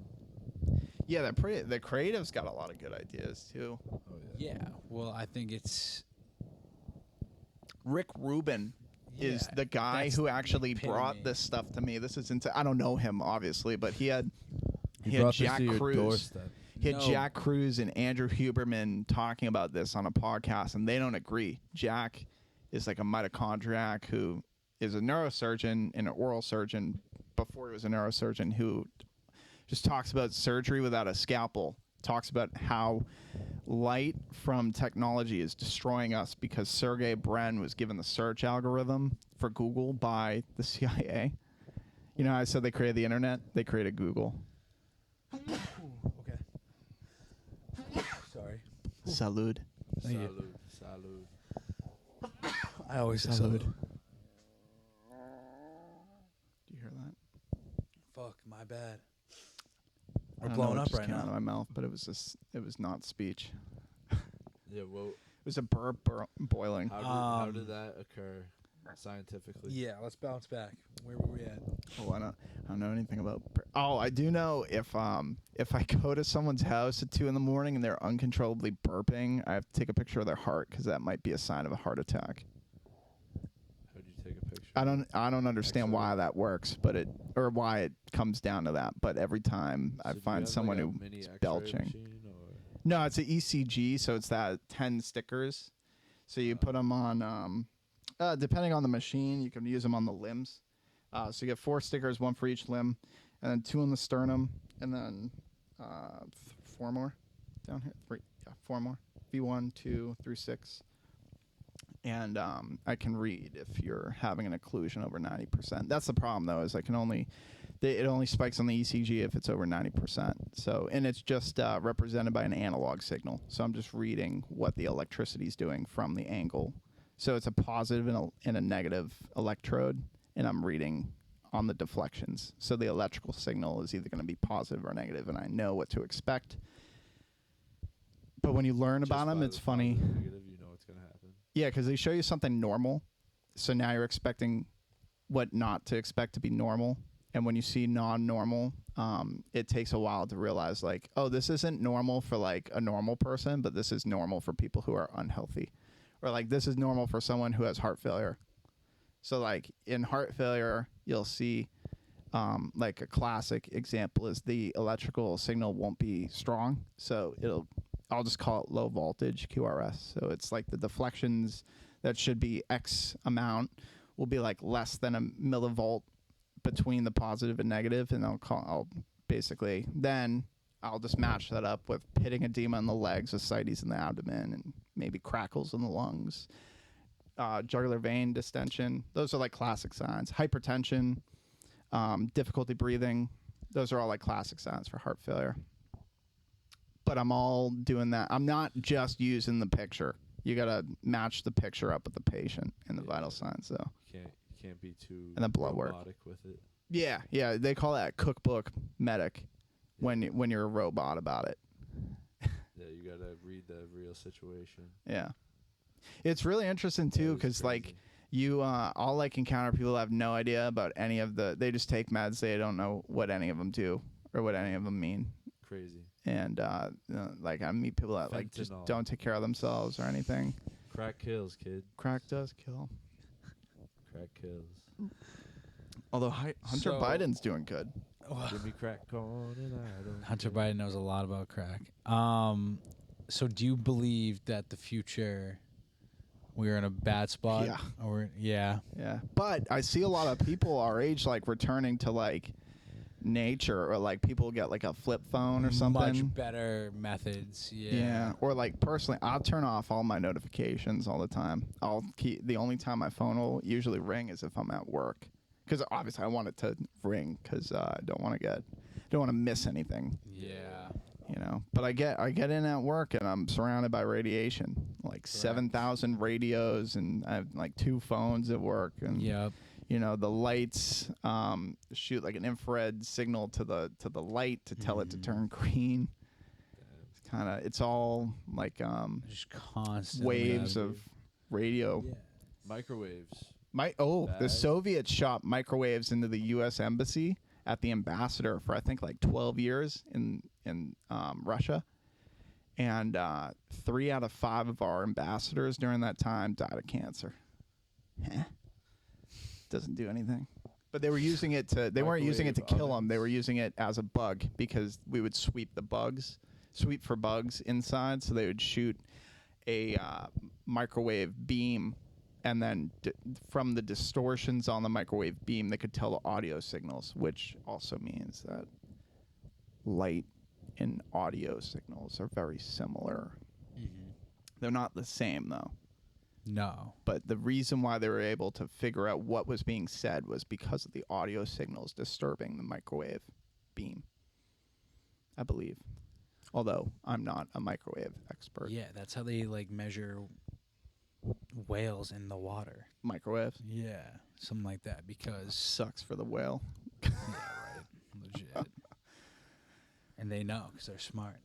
Have you guys seen these direct energy weapons? It's like Star Wars.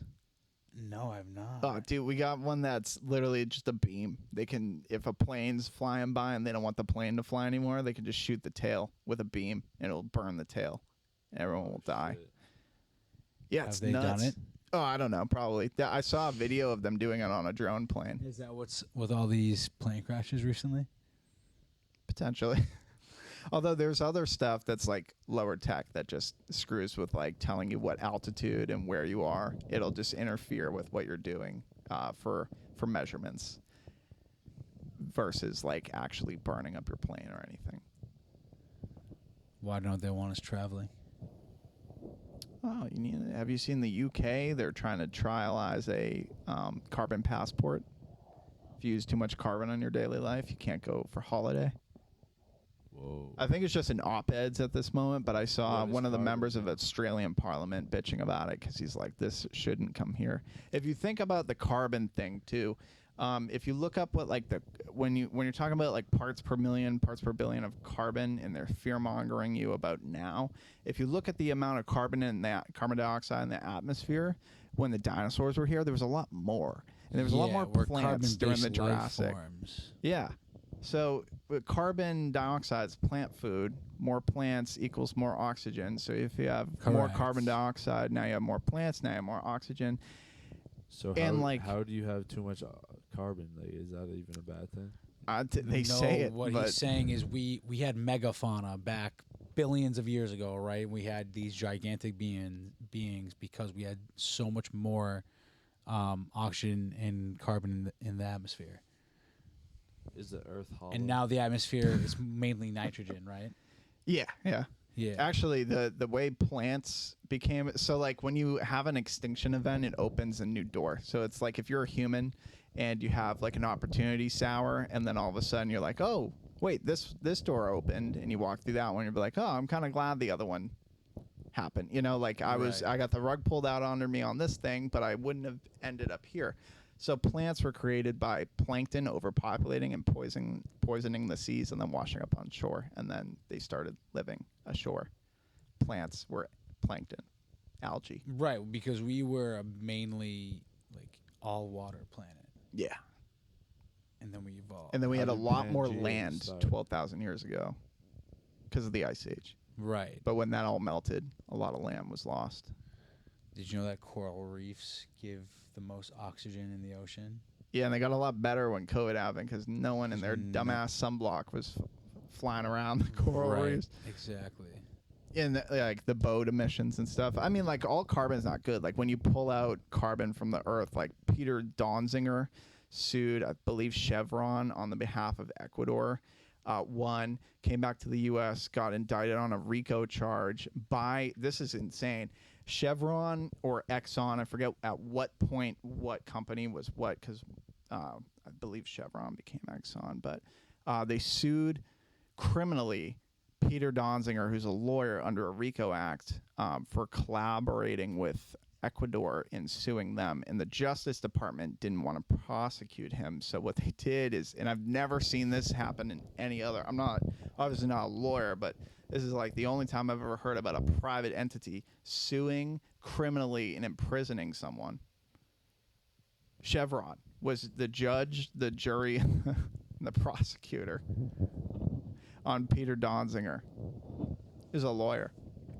All because he was trying to help the people of Ecuador. Because Chevron, when they mine for gas or frack for gas or whatever for gas or oil rig for gas, Yeah. you have a lot of contamination because they got to use a lot of chemicals to get it out of the ground, and they got to Right. drill. So the chemicals were destroying the Ecuadorian part of the Amazon. That's why I was suing Chevron on the behalf of them. But they didn't get in trouble. 'Cause he They were ordered to pay because they lost in Ecuador, and then they lost in U.S. court against Ecuador. But I don't believe they ever actually paid anything, and then they put him in jail. That's crazy. Do you think P. Diddy did it? Yeah, I wonder because he was getting sued civilly, I think, and then they raided him, and then brought up criminal charges, and then all of those disappeared, and he only got the transporting for the prostitution charge. I was believe just 2 about counts. to say, yeah, like you were still involved with some form of prostitution. It doesn't change anything. It's Yeah. illegal. That wasn't what the media told us this entire That's thing was about, correct. though. Exactly. So, I mean, he's creepy too. If you look at like old Yeah. clips of he's him, always makes a lot of sense. Yeah. Makes sense. He's just bad vibe. Fuck. What about Karen Reed? Yeah, I kind of stayed away from that whole thing because I'd be at work and like there was one guy who Was he I think is obsessed? hilarious who would always be like, "That bitch is guilty," and he doesn't know anything about the case. He just want to piss everyone off, and not a single person took his side. I was like, I'm pretty sure that. And then I like, you know, if you're looking at, I can look into corruption of like the federal government tried to or frame it, entities though. all day They long, did but it try to gets a frame little it. depressing if you're looking at corruption in like your own area, because then it's a little close to home, Right. you know. It hits close to home for sure. Dude, that was a crazy trial. Yeah, she's free now, right? Like she's off. I mean, it And was then just one of the guys is on one of the stadies or something is going up. Is no it idea. Proctor, what the fuck Michael it was. Proctor. I don't know. I stayed away from that. But 'cause, yeah, no, that is you stay away from that. But that was a crazy case. They did really try to frame her. I mean, could have been her. Possibly. Yeah, did they even get to? That's the thing with But- trials. They only proved it wasn't her. They didn't do any. Is They only have to How'd he prove die? beyond a reasonable doubt that right? I was about that to say it was her, and they couldn't do that. So it Right. doesn't get down to the bottom of anything. I don't think, unless I don't know. Like I said, I didn't really look into it. right, and like I was too busy on the mind control patents. that's a big one. Those patents. Oh, so mind control. Let's talk about it. Oh yeah. Is So it true Lil Uzi Vert uses it in his music? well, actually, there's patents for auditory devices that can control the limbic system, and one of them I kind of picked up an issue with is one of the. So it talks. Patents are interesting. You could scroll forever on them, but it'll list all the components of the patent that make it special, right, and all the uses that it would speculate on, and then it gives you like the description of the invention, the history of the field. So if you're like, what the hell is this even talking about? If you scroll all the way down under all the claims, which is what's in it and what it does, you'll get to the description of the invention and then the history. So one was talking about the known effects of auditory processes in the human and how you can manipulate them. But the description, I kind of one sentence that I kind of took an issue with. I was like, this should be illegal. Is it can be used to stimulate sexual desires, which I think it should be illegal because that's fucking crazy. But it's a sound generating device that can theoretically just make you more calm, and that might just be an outcome. I don't know if there's a signal frequency that actually hones in on that, reproductive desire. I don't know. But the one that I thought was cool. I'm sure Randy knows all about it and can make that sound. Yeah, and they're on like Google Patents, on U.S. patents. You can just look these up too. There's one guy who has 9 patents, who's like 100 years old. His name's Hendrikus G. Loos, Loos, and his patent on mind control through monitors scared the shit out of me because it's literally, if you look at the patent, the first picture that's associated is the outline of a human looking at 2 screens, and it's mind control through patents. And that's where I get to the dopaminergic hijacking. I don't think that expression is used in that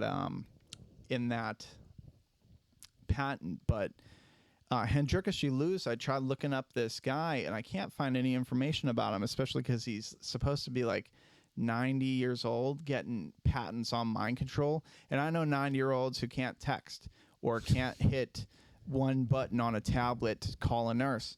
Correct. So like, it's very strange to me that a 90-year-old would be developing patents for mind control through electromagnetic means and technology. That seems a little far-fetched, especially when there's not really any pictures of him, and Unless despite he's an his alien. or just a fake person, like he's a shell of a person. And like, even when he sets up a meeting with a patent attorney to claim this patent in his name, he could just be there's no vetting if this person is who they say they are, I don't think. And if he was a shell for the NSA or the CIA or something, no one's going to even care because they have their own, like Palantir has their own department for patents. So I'm assuming any shell company the CIA sets up to make something would have a shell patent attorney who may or may not even know. But the mind control starts with MK Ultra buying LSD from I believe a Swiss company who is making ergot-based medicines. They were trying to make a medicine for postpartum hemorrhage. Accidentally invented lysergic, LSD, whatever. Lysergic something. Do you partake? No, well, when I was 14, I did, and it ruined my month. But then it was the best thing I ever did because I was kind of a sack of shit. I was an angry kid. And after I did that, I realized like I really don't have anything to be angry at. I just am angry at myself because I'm not the way I want to be. So I just made the decision to be more like the way I wanted to be. And then that kind of stuck with me. So it was a good experience. Yeah, at the time, horrible. It was probably the worst decision I could have made. But my parents would definitely agree, and they don't know about this. But after that, I realized, like, I don't have to be such a dickhead. Someone sold it to us, and it wasn't even LSD. It was fake. So we were mad. we almost did something about it too.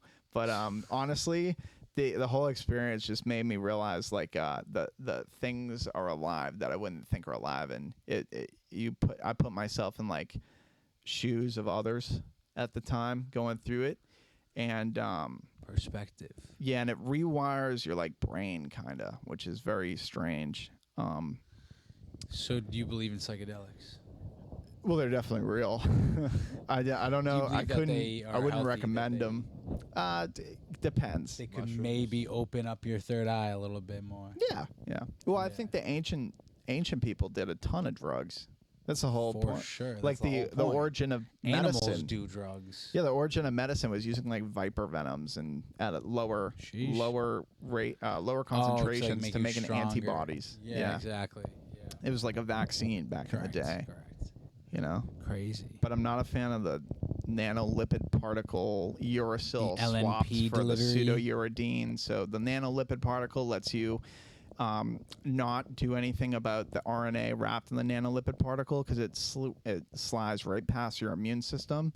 And then when they swap, I believe it's nucleotide chemistry, so they swap out uracil, which triggers an enzyme reaction in the cell to destroy RNA.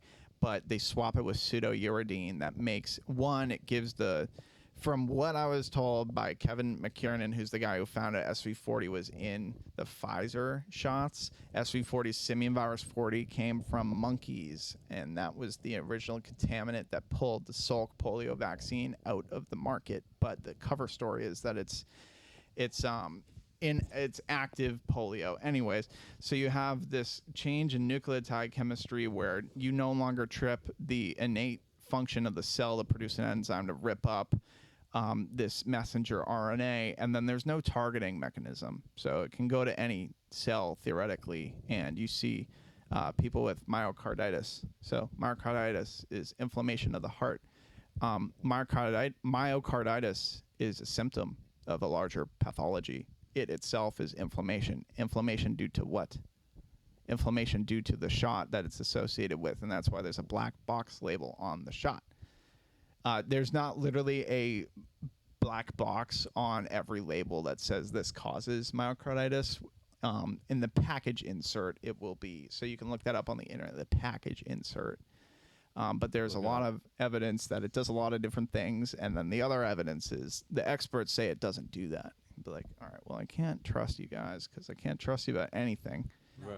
They are the worst at doing their job. Yeah, the experts say use high fructose corn syrup. The experts say saccharin's totally fine. The experts say, eat grains, eat gluten. The experts say trans fats are fine. Well, we found out none of those things are fine, and now our entire generation is turning to GLP-1s because they need a mechanism to buffer leptin signaling because they've destroyed it and turned leptin resistance a thing. So you will continue eating. We'll become like Wall-E, but not Wall-E. The people. Remember the people in Wall-E? Who are inundated by technology and they don't move and they're We're already super fat. halfway there. We will become the people of Wall-E. I don't know what they call themselves, but I also don't think we can leave the Earth without dying. So the colonization of Mars is kind of weird. Yeah. The idea, I think it's kind of like a ploy to get a ton of funding. Because the way the sun hits the Earth shapes the light on Earth. So if we go somewhere else, we'll be different. But we'll probably die before we become different. So Yeah. It's why was Elon Musk celebrating us like breaking the atmosphere? Yeah, and I don't know. You know what I mean? Like, Yeah, it's kind of tough too because in order to actually have a convincing argument for this, I can't just bring facts and data and stuff. I have to go to college and get a degree in 7 different things in order for no one to be like, "Well, you're not an expert in this one field." Exactly. Like, all right. So when you get a PhD in something, you look at one specific topic. Specificity of one topic, so you know everything about based one off topic. one you're specific basically thing. You gather you don't so know much shit. enough evidence. You don't know shit. Yeah, to refute you know it. dick about ace, okay? Yeah, you don't know dick about ace. You don't know dick about ass. If you have a PhD, you heard it here first, ladies and germs.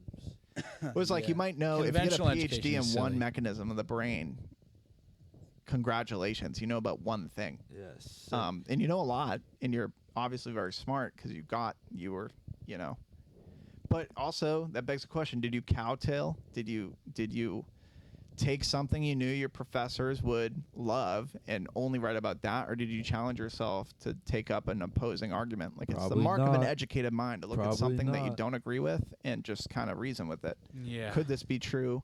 Could it not be true? That's a lot of the beliefs I have. I did not have like 4 years ago. Right. Even like a year and a half ago, it was a Constantly fucking nightmare. rethinking your perspective. What Yeah, what's an example? What would of your that? dissertation be?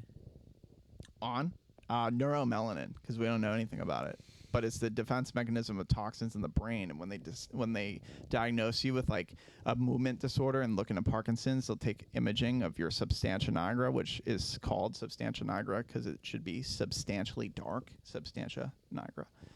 That's also like when you go to the black crayon nigra. So you'll have white matter in your substantia nigra. In your substantia nigra, it's dark because neuromelanin's there. Neuromelanin also likes to sit on the presynaptic terminal of dopaminergic neurons. And when you have Parkinson's and I come around and you're having a psychological event that now you're a danger to everyone, the mainstream pre-hospital drug to give people is called Haldol, if Versed isn't an option, which would be the option in someone with Parkinson's if talking didn't work, which I prefer talking to people because usually that gets them where I need to be in terms of cooperation. Whether they need to scream it out or lose some energy, they got Parkinson's. I'd be frustrated too if I had Parkinson's. So when you give them Haldol, it creates a dopamine blockade, which then just destroys their ability to move on the D2 receptors. So you advance the pathology of the disease. So like, basically, my point is also that Haldol has fluoride in it, and fluoride is a toxin, and the defense mechanism for toxins is lacking. Putting fluoride in water? No, because I drink fluoride water instead of it sitting in my mouth for 30 minutes doing anything for my teeth. Yeah. I also use toothpaste without fluoride. You know, like the biggest place you get fluoride from now? Toothpaste. Pharmaceuticals. Oh. Pharmaceuticals. A lot of any like That's crazy. prefrontal lobe disease, like mood stabilizers, SSRIs, Haldol, halothane, probably many others. They all have fluoride in them, and it's because they need a marker to measure toxicity levels of the disease. So they'll put versions of fluoride into into medications in order to run tests to have a certain amount of something to track if it's. So like some medication is like bad, like your liver, your liver goes through it. Yeah.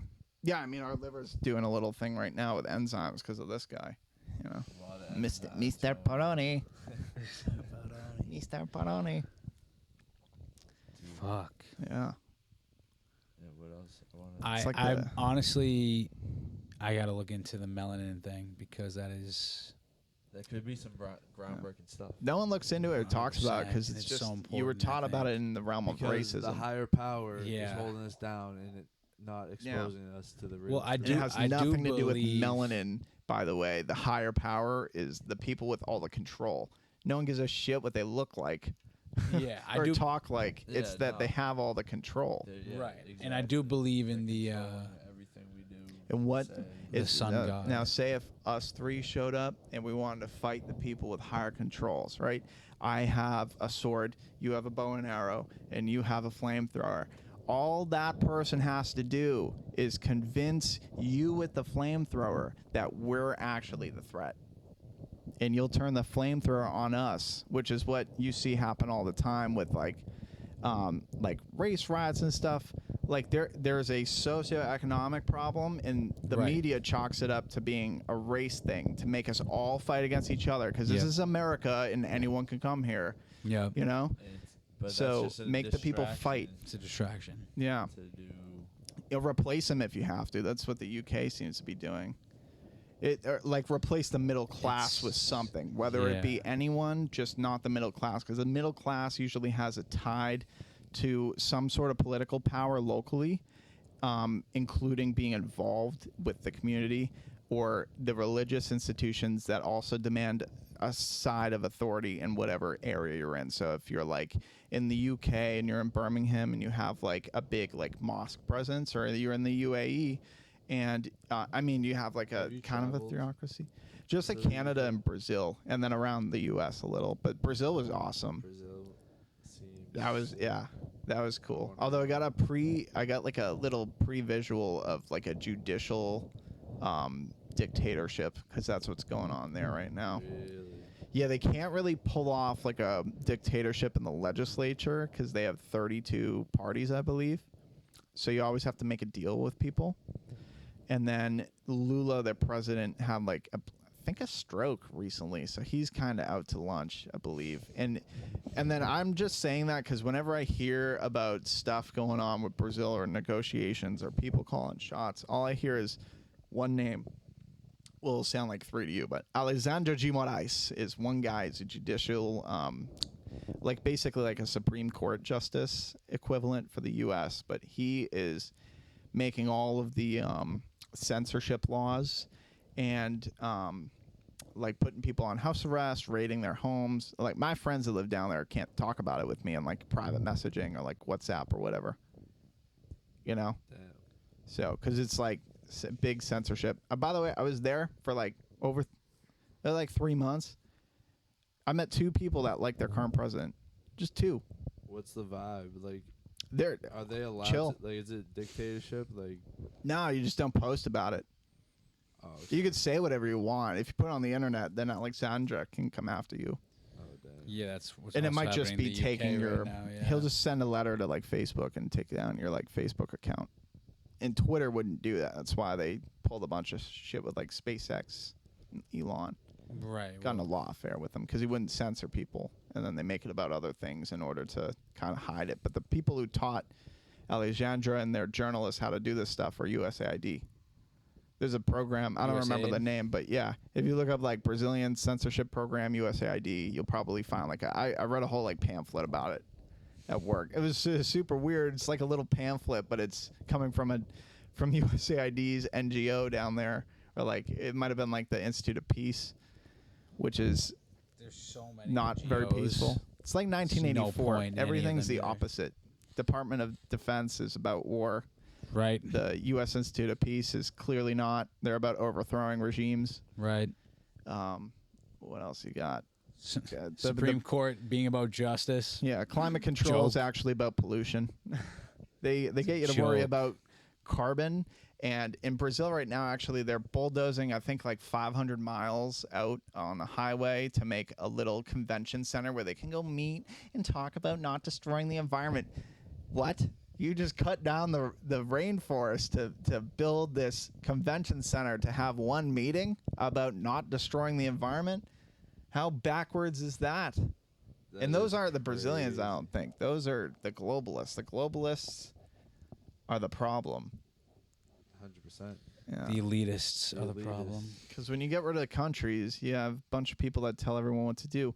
They just have the Internet Freedom Act or the Journalism Freedom Act or something passed in the EU, and it has freedom. That's like the key word, freedom, in their law. Like that's the title, Freedom Act. But there's nothing It's free not. about it. It's not not. about freedom. It's about arresting journalists in the public interest.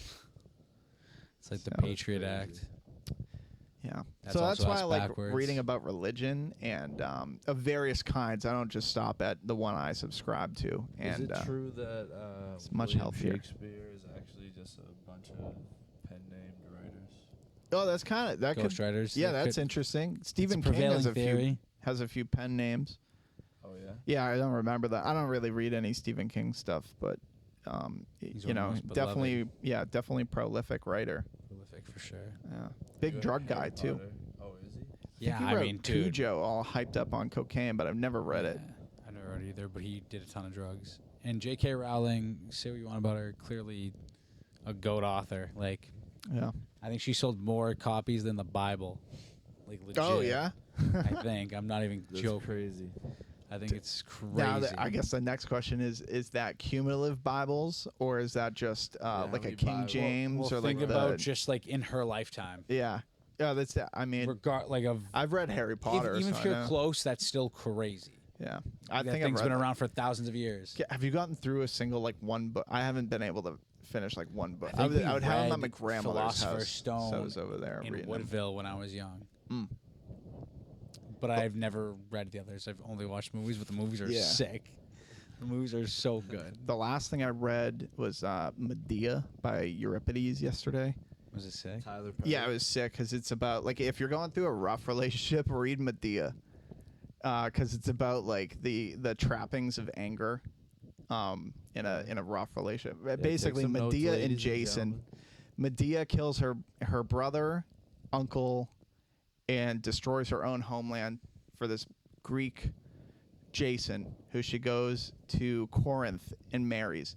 Now, a little bit later, they have kids too. So, like, a little bit later, Jason decides to leave Medea and marry the princess of Corinth. And Medea is pissed. And so basically, she kills the wife via poison because she's a witch. But she used to be like the queen of Babylon who would like Christ people.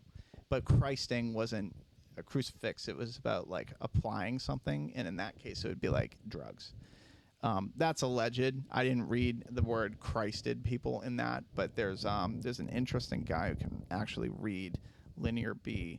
His name's Amon Hillman. And if he's reading these things, no one can go debate him, by the way. They offer like $10,000 for people to come debate him. And he's just reading line by line, allegedly. And it's all about drugs and ancient history. And no one will debate him. Anyways, so Medea kills the princess via poison. Is that inspiration for the Tyler Perry's Medea? Because she's... Ooh. I've never seen the movie. Is but she it could angry be. all the time and kill her kids? I don't think she kills her kids. Oh. But Does she use I think she's poison? angry.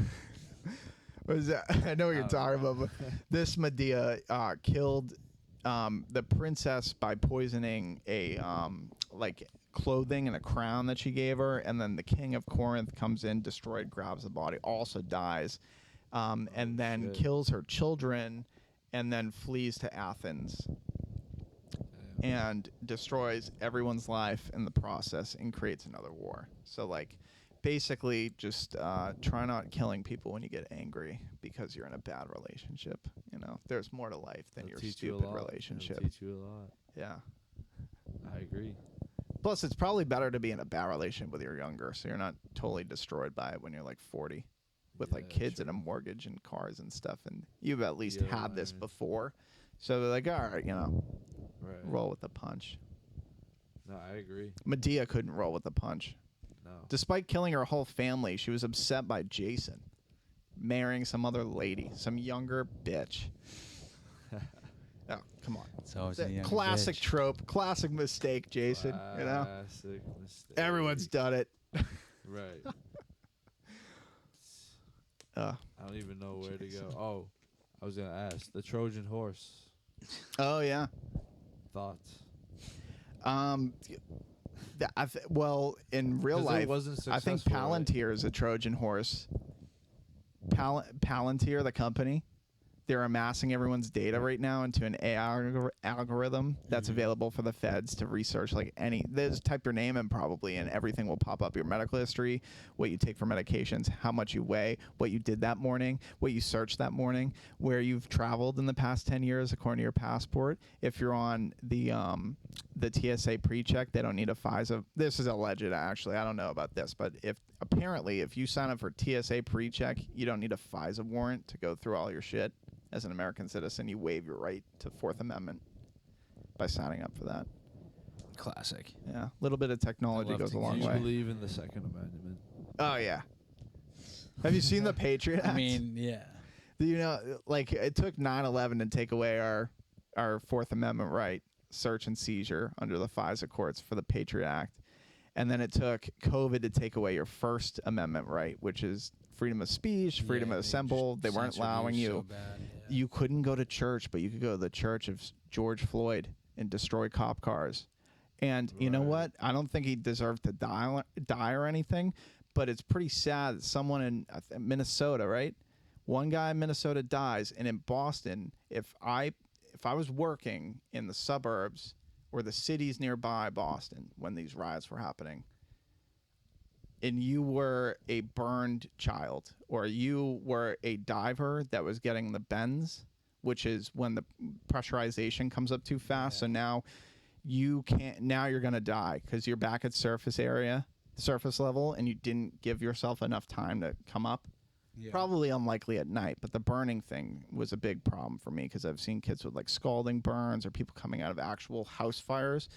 If any of that happened during those nights, we weren't allowed to bring you to Boston because it's too dangerous because they were blowing up cop cars and rioting. Damn. So it's like, and that's what the people that are in charge want. I think that's what they want. Yes. Why were we not allowed to go outside our house unless you were going to protest George Floyd? Is to get everyone nuts so they could institute martial law, because that's what they did in like Minnesota. They had the National Guard come in and shoot beanbag rounds at people that go back inside. You know, they get everyone to hate each other. Yes. And then there's no focus on the goal. Above our heads, we're not looking up. We're focused on the fight here. Can't see the UFOs. It's hard to escape the prison when you're fighting amongst the prisoners. Plato's cave. Yeah. UFOs are crazy. You only escape the prison when you work together. Yeah, what do you think? You guys ever see one? I've never seen one. It's something. Oh, like I saw ball lightning once. That was the day of the Boston Marathon. Is ball lightning real though? I think it was Salome, Yasin, and me saw ball lightning. Yeah, 7 Key. I don't know. I wonder if you remember this. I was at his house when we found out what happened, but right before we found out what happened, we were watching like ball lightning. Like over the, you know, his house was like over the tree line. Yeah. I was watching ball lightning outside. I don't know who was standing out there with me though. What is ball lightning? It's just lightning that travels very irregularly. As a ball. Yeah, and it just instead of the thing on Harry Potter's forehead, this one's like just a ball that kind of lacklusterly goes around. Interesting.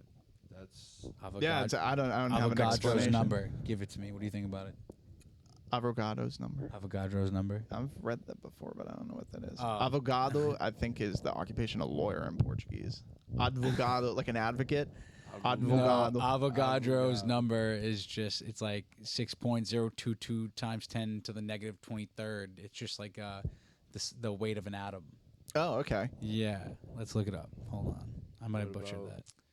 Oh, citing your sources. Yeah. Oh, I didn't know we could do this. Avogado. We can fact check you on anything right now. 6.022 times 10 to the 23rd. Avogadro's constant, commonly denoted Na, is an SI defining constant with an exact value when expressed in reciprocal moles. So a mole is the weight of an atom. Yeah. Yeah. I don't know. That's the mole. I'm fucking autistic. No, I get it. How do I remember that? That's crazy. Yeah, that is cool. Avogadro. Or is that, I think, is that, can you guys see how like light could be bent by a cell? By an atom?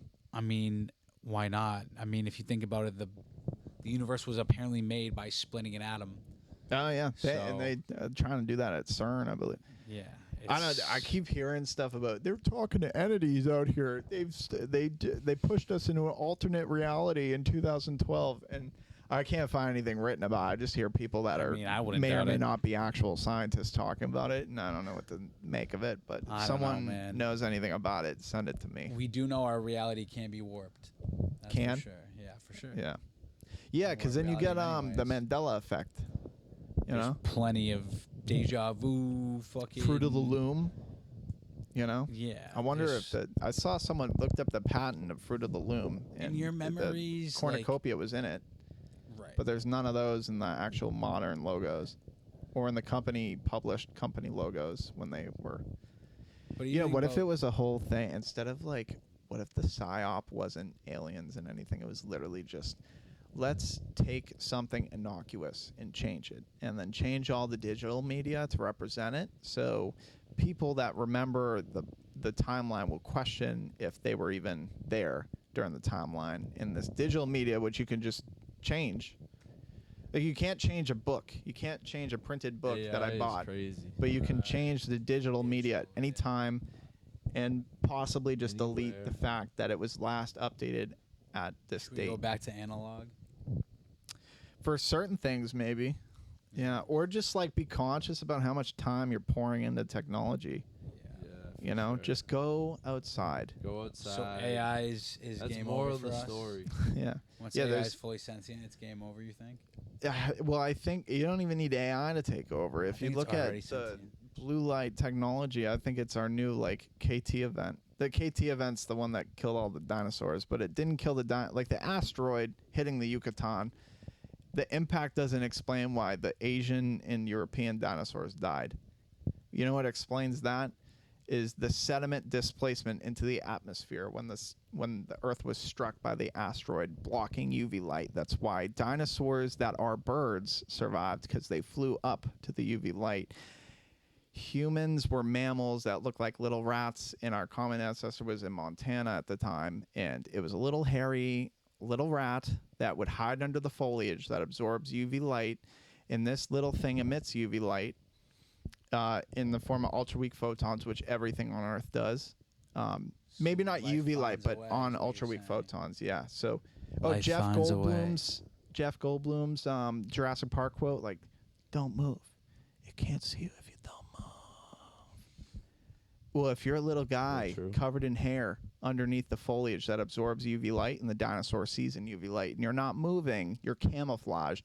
So therefore, if you don't move, it can't see you, so don't move.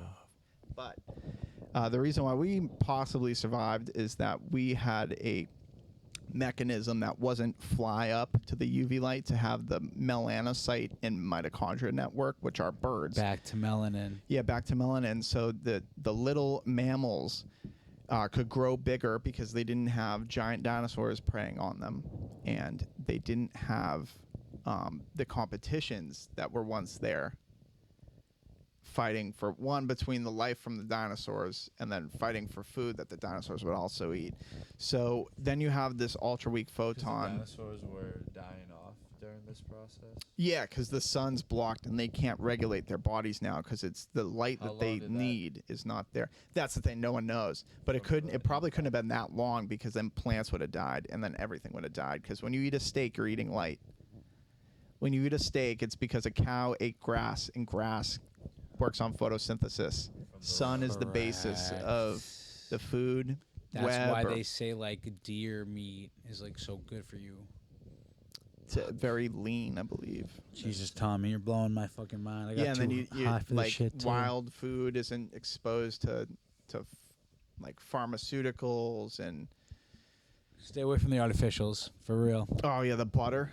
Bill Gates backed some company. I don't even know if he backed Don't them. I trust just, billionaires. by the way, my bias, I'll blame him for everything.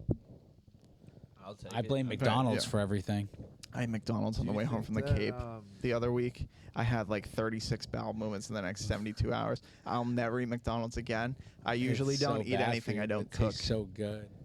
Or my girlfriend has to cook it, or I'll cook it and I'll eat it. But I usually never eat fast food. So the one time I did, I shit 36 times in the next like 3 Your days. body's not It's used to it. terrible. Yeah, Oh it's yeah, it no was bueno. nuts. But I had to in a take good way. I had to take Imodium. I've never taken that to stop the tire. I took 2 milligrams, Yeah, very stay small away from dose, but Imodium is anti-diarrhea. Also, if you have the gene mutation for cystic fibrosis, that's evolutionarily beneficial, and that's why you are still able to be alive, because of infections that cause diarrhea. So the sodium, like the mutation causes some sort of shift in sodium and how you absorb and retain water. So when you get like cholera, or some other crazy like waterborne illness that causes diarrhea, you don't die as high of a rate because you have the mutation for CF in your genes. Although CF's terrible, obviously, to live with. So It's cool, like when you have sickle cell anemia, that's a horrible, terrible disease, no cure. yeah, but you can't get malaria. You're immune True. from So there malaria. is a benefit to Oh, You know. that's interesting. it. It's a give and take to everything, you know.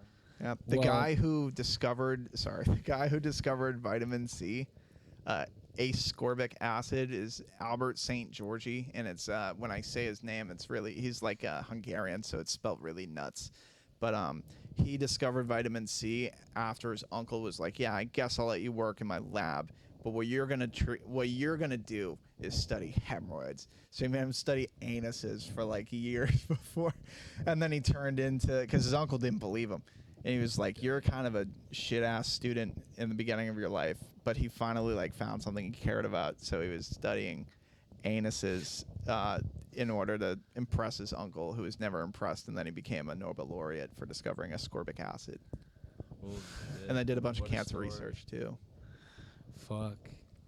Well, Everyone Tommy, starts somewhere. No, fucking tell us what we can be hopeful for. Give the people something good. Like what- Can't yeah. end it on a bad note. Oh, 'cause yeah. Everything I feel like we talked about It's is trending in the right direction. Yeah, give us something to believe in. I mean, like my life's going pretty well, so that's good. Hey, give it up. Yeah, Give it up. Give it Yeah, up. thank you. thank you. As if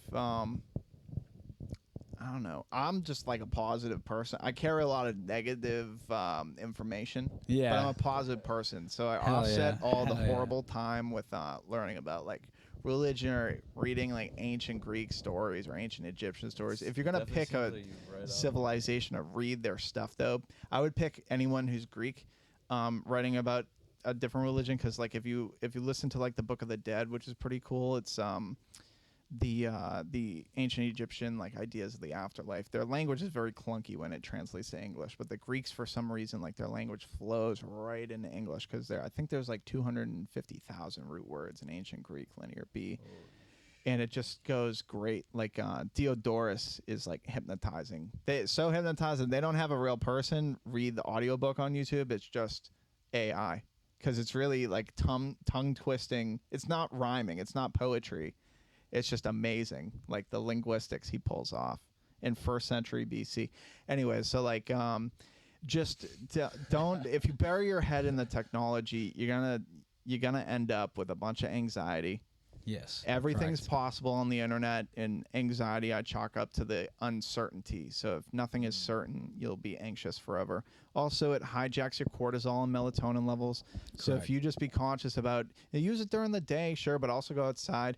There's a company called Daylight Computer that's making computers without blue lit technology that actually work a lot better outside. They don't have any backlight, so the sun is your backlight, so you can use it outside. They have an amber backlight that you could turn on if you were using it at night or inside.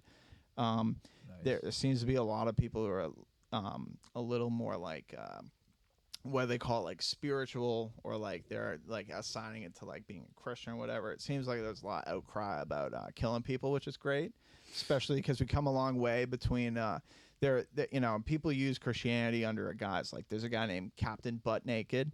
He was in the Liberian Civil War. Way, that's his real name. No, they would use fake I've names heard in the of this. Liberian Civil Yeah. War. There's a Vice documentary about it back in 2012, though. But he would eat babies' hearts before he went into war. He would sacrifice and eat a baby's heart of the village he just pillaged, and then go kill more people. So, like the act of, it's really, I think it's a battle between the people who want to have kids and the people who want to molest children and kill children. So, like, be on the Why are side of the all people who those want to guys have in kids. power? Oh, because it's a great way to compromise people. So, like, would you let me, I'm not going to want to do any of that, and I have my own ideas. No one's going to want me to become in power. If you already hold the key, if you're the gatekeeper, no one's going to let me through. Right. But if you have someone who's morally ambiguous and is like, you can tell on like a 40-minute conversation, maybe you drop a few like little hints that you're looking to see what your morals are, and the person's like, oh yeah, I don't have any, or like you get them like all drunk and get them talking about the stuff that they do that they like to have fun with, and you can just supply them with the things they like to have fun with that don't tell anyone, and then if they seem to not want to vote your way or something, and you give them all this money and all this stuff and all this dopamine. Oh, hey, can just- remember this? Yeah, Epstein, did he? Emperor Tiberius did this. Harvey Weinstein. He had a whole island where Dan they killed Schneider. people. Tiberius. That's an old name. That's an emperor of Rome. Wow. Yeah, he wasn't looked on. Suetonius wrote about this guy, which I don't know the motives of Suetonius. I don't know if he was just like, Was he Fox So I or guess- CNN? no one's like CNN. Neither. No one's like CNN. They don't talk about any of the issues. They live in their own world. Same with Fox, though. Yeah, neither are good. Yeah, none of the news Again, it's media just is just about distraction. scaring you. Yeah, it Yeah, is. and confusing you. That's how they make their money, is by confusing you. Also, when you watch, you guys notice in Hulu, you watch Hulu? Yes. Do you have the ads on Hulu? Yeah, they're terrible. They're all pharmaceutical ads, or like the Yeah, one that isn't everything is is. Jeep. Like there'll be a Jeep ad, Yeah, everything's brutal now. but But- I'll be watching. We were watching. I got sucked in watching Love Island, which is about Everyone loves that show. terrorizing, I love that show. emotionally manipulating these. actually, I liked it because I wanted to see how bad these producers would go, to what length to They get were these stirring up some mentally shit. susceptible people to be devastated. And then Devastated. it's about having like, polygamy. Basically, it's like, everyone Correct. have group sex, kiss each other, and blah, blah, blah, blah. And then the next commercial come on is HIV drugs. And then the next commercial after that is GLP-1 drugs. And then the third commercial to wrap up the break is Uber Eats. And like what I'd see on the GLP-1 ad, glucon-like peptide, ad for weight loss, not for diabetes, it would be just enter your credit card and then relax. And by the way, everyone in these ads is still fat. Yes. Have you noticed that? Most of the people on the ads for GLP-1 drugs are still fat. The fuck, guys? Yeah. They're- Pick someone that was successful from this, please. Right. They're trying to keep you down. They're trying to say, take this drug to be healthy, but it's okay to be fat. But Well, they flooded the market of food with leptin agonists. Yeah. So it created leptin resistance, and now you take a GLP-1 to change the modulation of leptin and ghrelin. Leptin is the master hormone in terms of spending thermodynamic energy, fat, or saving it. Fat's good for you, by the way. You have brown fat. That's the big ATP generating fat. Right. And then white adipose tissue is The bad. yeah, because there's no Subcutaneous fat. mitochondria. Yeah. Yeah, like that's the one when they measure your hip and thigh fat and stuff. That's where With we're getting, calipers. Yeah. Yeah, that's why- transhumanism is not a good way to go. That's the people that do the globalism, the pharmaceutical companies, the technologies. They're all, globalist. They're all controlled Technocrat. by their power. Yeah. Yeah, and it's easy to believe Alex Jones when they're like, they're interdimensional child molesters, because they seem to not go by any rules, and they possibly do molest children. Yeah. It's just like no. pervasive around every culture. I've unfortunately run into people like that. One for work and two just for community events. But I've like when I was a kid, I was in this like I want to be kind of vague here, just because these people didn't go to prison. So like I was in like a community thing that was gauged towards like children, basically like teenagers. I was a teenager. And the people that were running us were super nice. The problem was there was like two that were super nice for a different reason, And I never got, nothing happened to me. But this was the crazy part, was that they would get me to trust them by setting me up with crazy stuff. So I like learned how to shoot guns with the FBI. Holy shit. Cool. I met the military who's responsible for sweeping dirty bombs. I met like the fire marshals taught me how like their dogs are trained to smell for accelerants and stuff. And then we did like drills where they'd like show us how like FEMA would save people stuck in rubble with the dogs and stuff. I don't know. It was all, and they'd cool always shit. be around to help. Yeah. But they were doing it for a bad reason. It was to get kids younger than me to trust them because I trusted them. And the only way I found out about it, because they weren't weird with me, was they would tell me, don't tell the others about this. And I'd be like, okay, it's reasonable. Not everyone can go, so I'm not going to say anything. Yeah. And I'd show back up after I went to the thing, learn how to shoot guns with the FBI or whatever. I'd come back and they'd all know about it. And I'd be like, I didn't say anything. And they were like, oh, no, it's fine. I told them.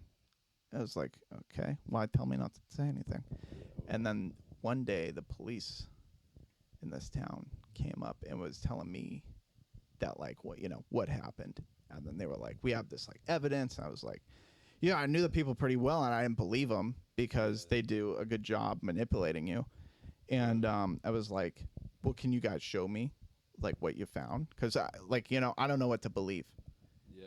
At that point. So then they were like, they're probably a little bit of like red tape showing me, but since I was involved, they may be open to it. But I saw like the guy in charge, who was not a, weirdo, start crying, and this guy's like pretty hardened. So I was like, fuck that, never mind. I believe all of you guys. So then they would try and like contact me for like years after, and I just never. It was very strange though. Thankfully, I don't think anyone actually got hurt by them, but people are creepy, and It's so a rough world do out your there in vetting. the streets. Do your vetting. Do your vetting. I guess that's the hope I would leave with people. Do Yeah. your vetting. Do your vetting. You got to judge people, man. Otherwise, you're gonna get screwed. Judge. You have to. Definitely judge people. You don't have Just to judge actively well. be mean, but Be you a can good stay away. judge. Yeah. You can pick and choose who you want to get involved with. But you can't pick your friend's nose. Oh, yeah. That's true. weird. I mean, some people are into it, but Yeah, I'm sure. to each their own. People are into like feet and stuff. Yeah. The homunculus. Homunculus. Yeah, I said it. Homunculus, right? Homunculus. Yeah, they It fucking represents like the feet and genitals are the two biggest things, and they're right next to each other. I think, right on the representation. I thought a homunculus was like a weird transmutation of Yeah. a human into an egg. That's in the Epic of Gilgamesh too. Yeah. But then like the The representation Hudsucker of the human in terms of nerves, I Oh, believe, is yeah, the other it's like version of that. Fucking. There might be like a Yeah. slightly different title that I'm just not getting, but the feet and the genitals are like the Yeah. biggest things, and they're right next to each other. And then you just get cross Hey, wiring. Tommy. Yeah. Oh, if you go outside and sneeze, that's your trigeminal nerve and optic nerve cross interacting. So you're probably tech abused. That's So there, you fucked Good up to your know. cranial nerves. Damn. So just if I go outside. and sneeze right now, I'm tech abused. Yeah, but there's no, You're so allergic. no. You're allergic. Yeah, there's allergic. You're allergic to the nature. No, to this. I'm shit. also I'm allergic to nature. The one drug I won't look into and find out all the bad stuff about is antihistamines, because I have to take them Oh, or I for get crippling allergies. Yeah. So I won't look into the bad stuff. But if probably you not are going great. out to drink and you don't realize this yet, you will now. If you take Benadryl at 3 p.m. and you go to the club at 9, Oh, you're gonna that black sounds out. like a terrible idea. You're going to black You're out. gonna fall asleep. And you're going to blame the bartender or the person you're with for drugging you, but really you drugged yourself. And you Correct. didn't know because no one Who's told doing you. that? Because in paramedic school, I didn't even know. My teacher told me he didn't know either. And on his anniversary, How he would you took not know Benadryl. that? It's not like a normal thing to think about, I guess, because they're both like over the counter Benadryl, and Yeah, then Benadryl, knocks you the fuck out. yeah, but you wouldn't think about that unless you were thinking about that or heard someone that had that interaction. Because you take other antihistamines and they don't. Fexofenadine won't do anything. Cetirizine but- won't do anything to you. But Benadryl obviously makes you tired, and it compounds the effects of alcohol. Right. So That's a that's the terrible problem. You mixture. will black out, and you will, if you don't realize that or tell anyone you took Benadryl, you will blame whoever you're with or whoever gave you the thing. I So agree just- with you. Also, people drug people, so don't ever not look at your drink. Well, yeah. I'm a big dude. I'll throw mine away if I leave it somewhere. I don't, I also Yeah, don't it's go out so- anymore because I saw Dude. too much violence. There's like a video of someone like throwing like gummy bears into people's drinks, and it's like easy. They hit it all Yeah. the time. It's, Oh, like, no. crazy. No thanks. It's crazy, but yeah. I would also we like to leave everyone with a happy message, and I don't know if I have one today. Oh, T-Bag, do you have one? Happy message. I mean, take it from Tommy. If you read it, you will remember it. Yeah, if you use paper, you read Use paper, write on paper. paper, you'll remember it better. Because paper comes from the sun. Paper comes from the sun, and it also is the True. reason why weed was illegal, because the same guy who named marijuana out of cannabis thought it would be wise to make everyone associate marijuana with, like, you know, people of other skin colors butchering others. So you have William Randolph Hearst making weed illegal, and also It all just comes for back his to paper. just legalizing weed. Everything Just would for his change. paper mills. That's kind of nuts. He also made Just the legalize Spanish-American that War. weed. But a good thing to you know, if Jesus does come back, we're all saved. But if he doesn't, we can just keep living our lives, you know? Yeah, you got That anything was deep. positive? You That got was anything deep. positive? I just say keep on keeping on. That was Life's a bitch, then you die. It is what it is, Life- but you keep then on, you get keep on, high. and that's why you get high. Exactly. I don't know. That's how I leave it. I think just keep. You can always keep learning. You know. Yeah. Just read. Be Life- curious. Be curious. Be curious. Go look at the birds, too. Yeah. There's a look at reason why birds, male look at birds will life. decorate the area. right. They decorate the area, and they do these crazy dances or sing these crazy songs To or win decorate the the other area to birds win the over. bird.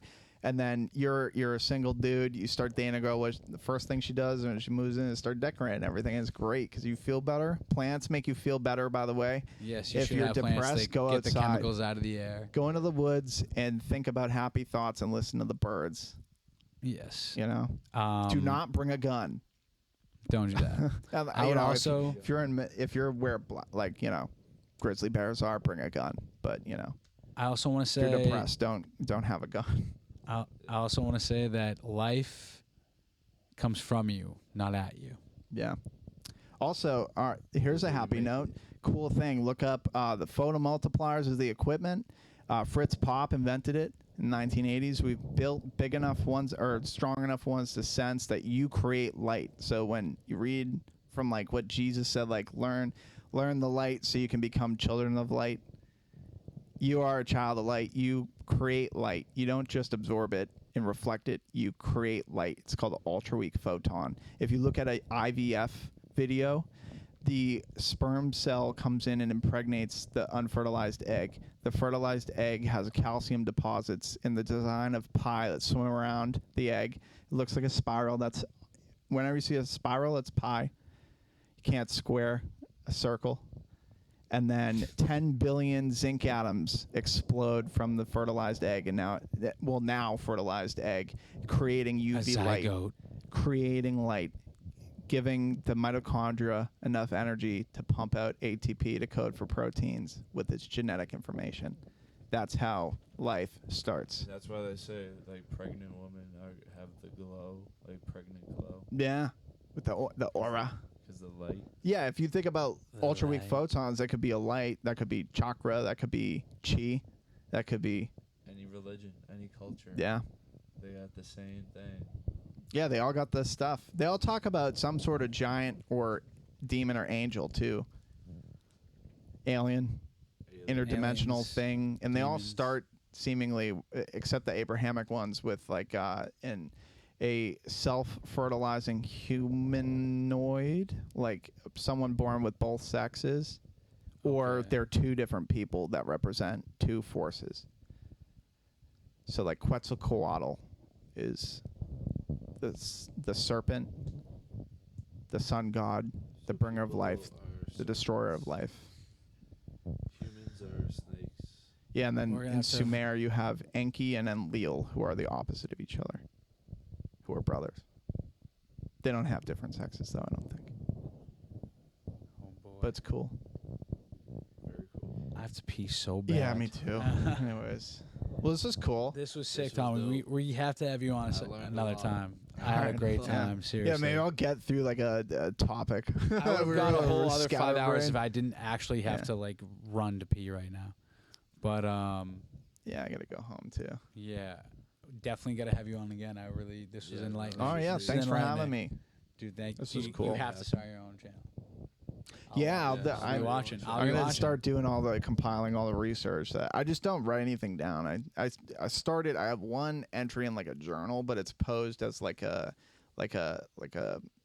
advice for like my kids in the future, because I figured I'm sort of like a good I just idea. got to the age where I have no fucking clue what people younger than me saying, because the lingo is different. So I Yep. figure I'll write about what life is like now for them, and then it'll be completely different because the technocrats will They win. won't be able to read it. The technical. They're The gonna be- technocrats they're will gonna be win. Communicating with binary. Yeah. Oh Just yeah. ones and zeros Non. by the time. Yeah. It's gonna be crazy. All right. All right. But yeah. Read a Brave Dance New it out, World. TB. Hit it. Dance it out. Thank you to the. It's a decade vote.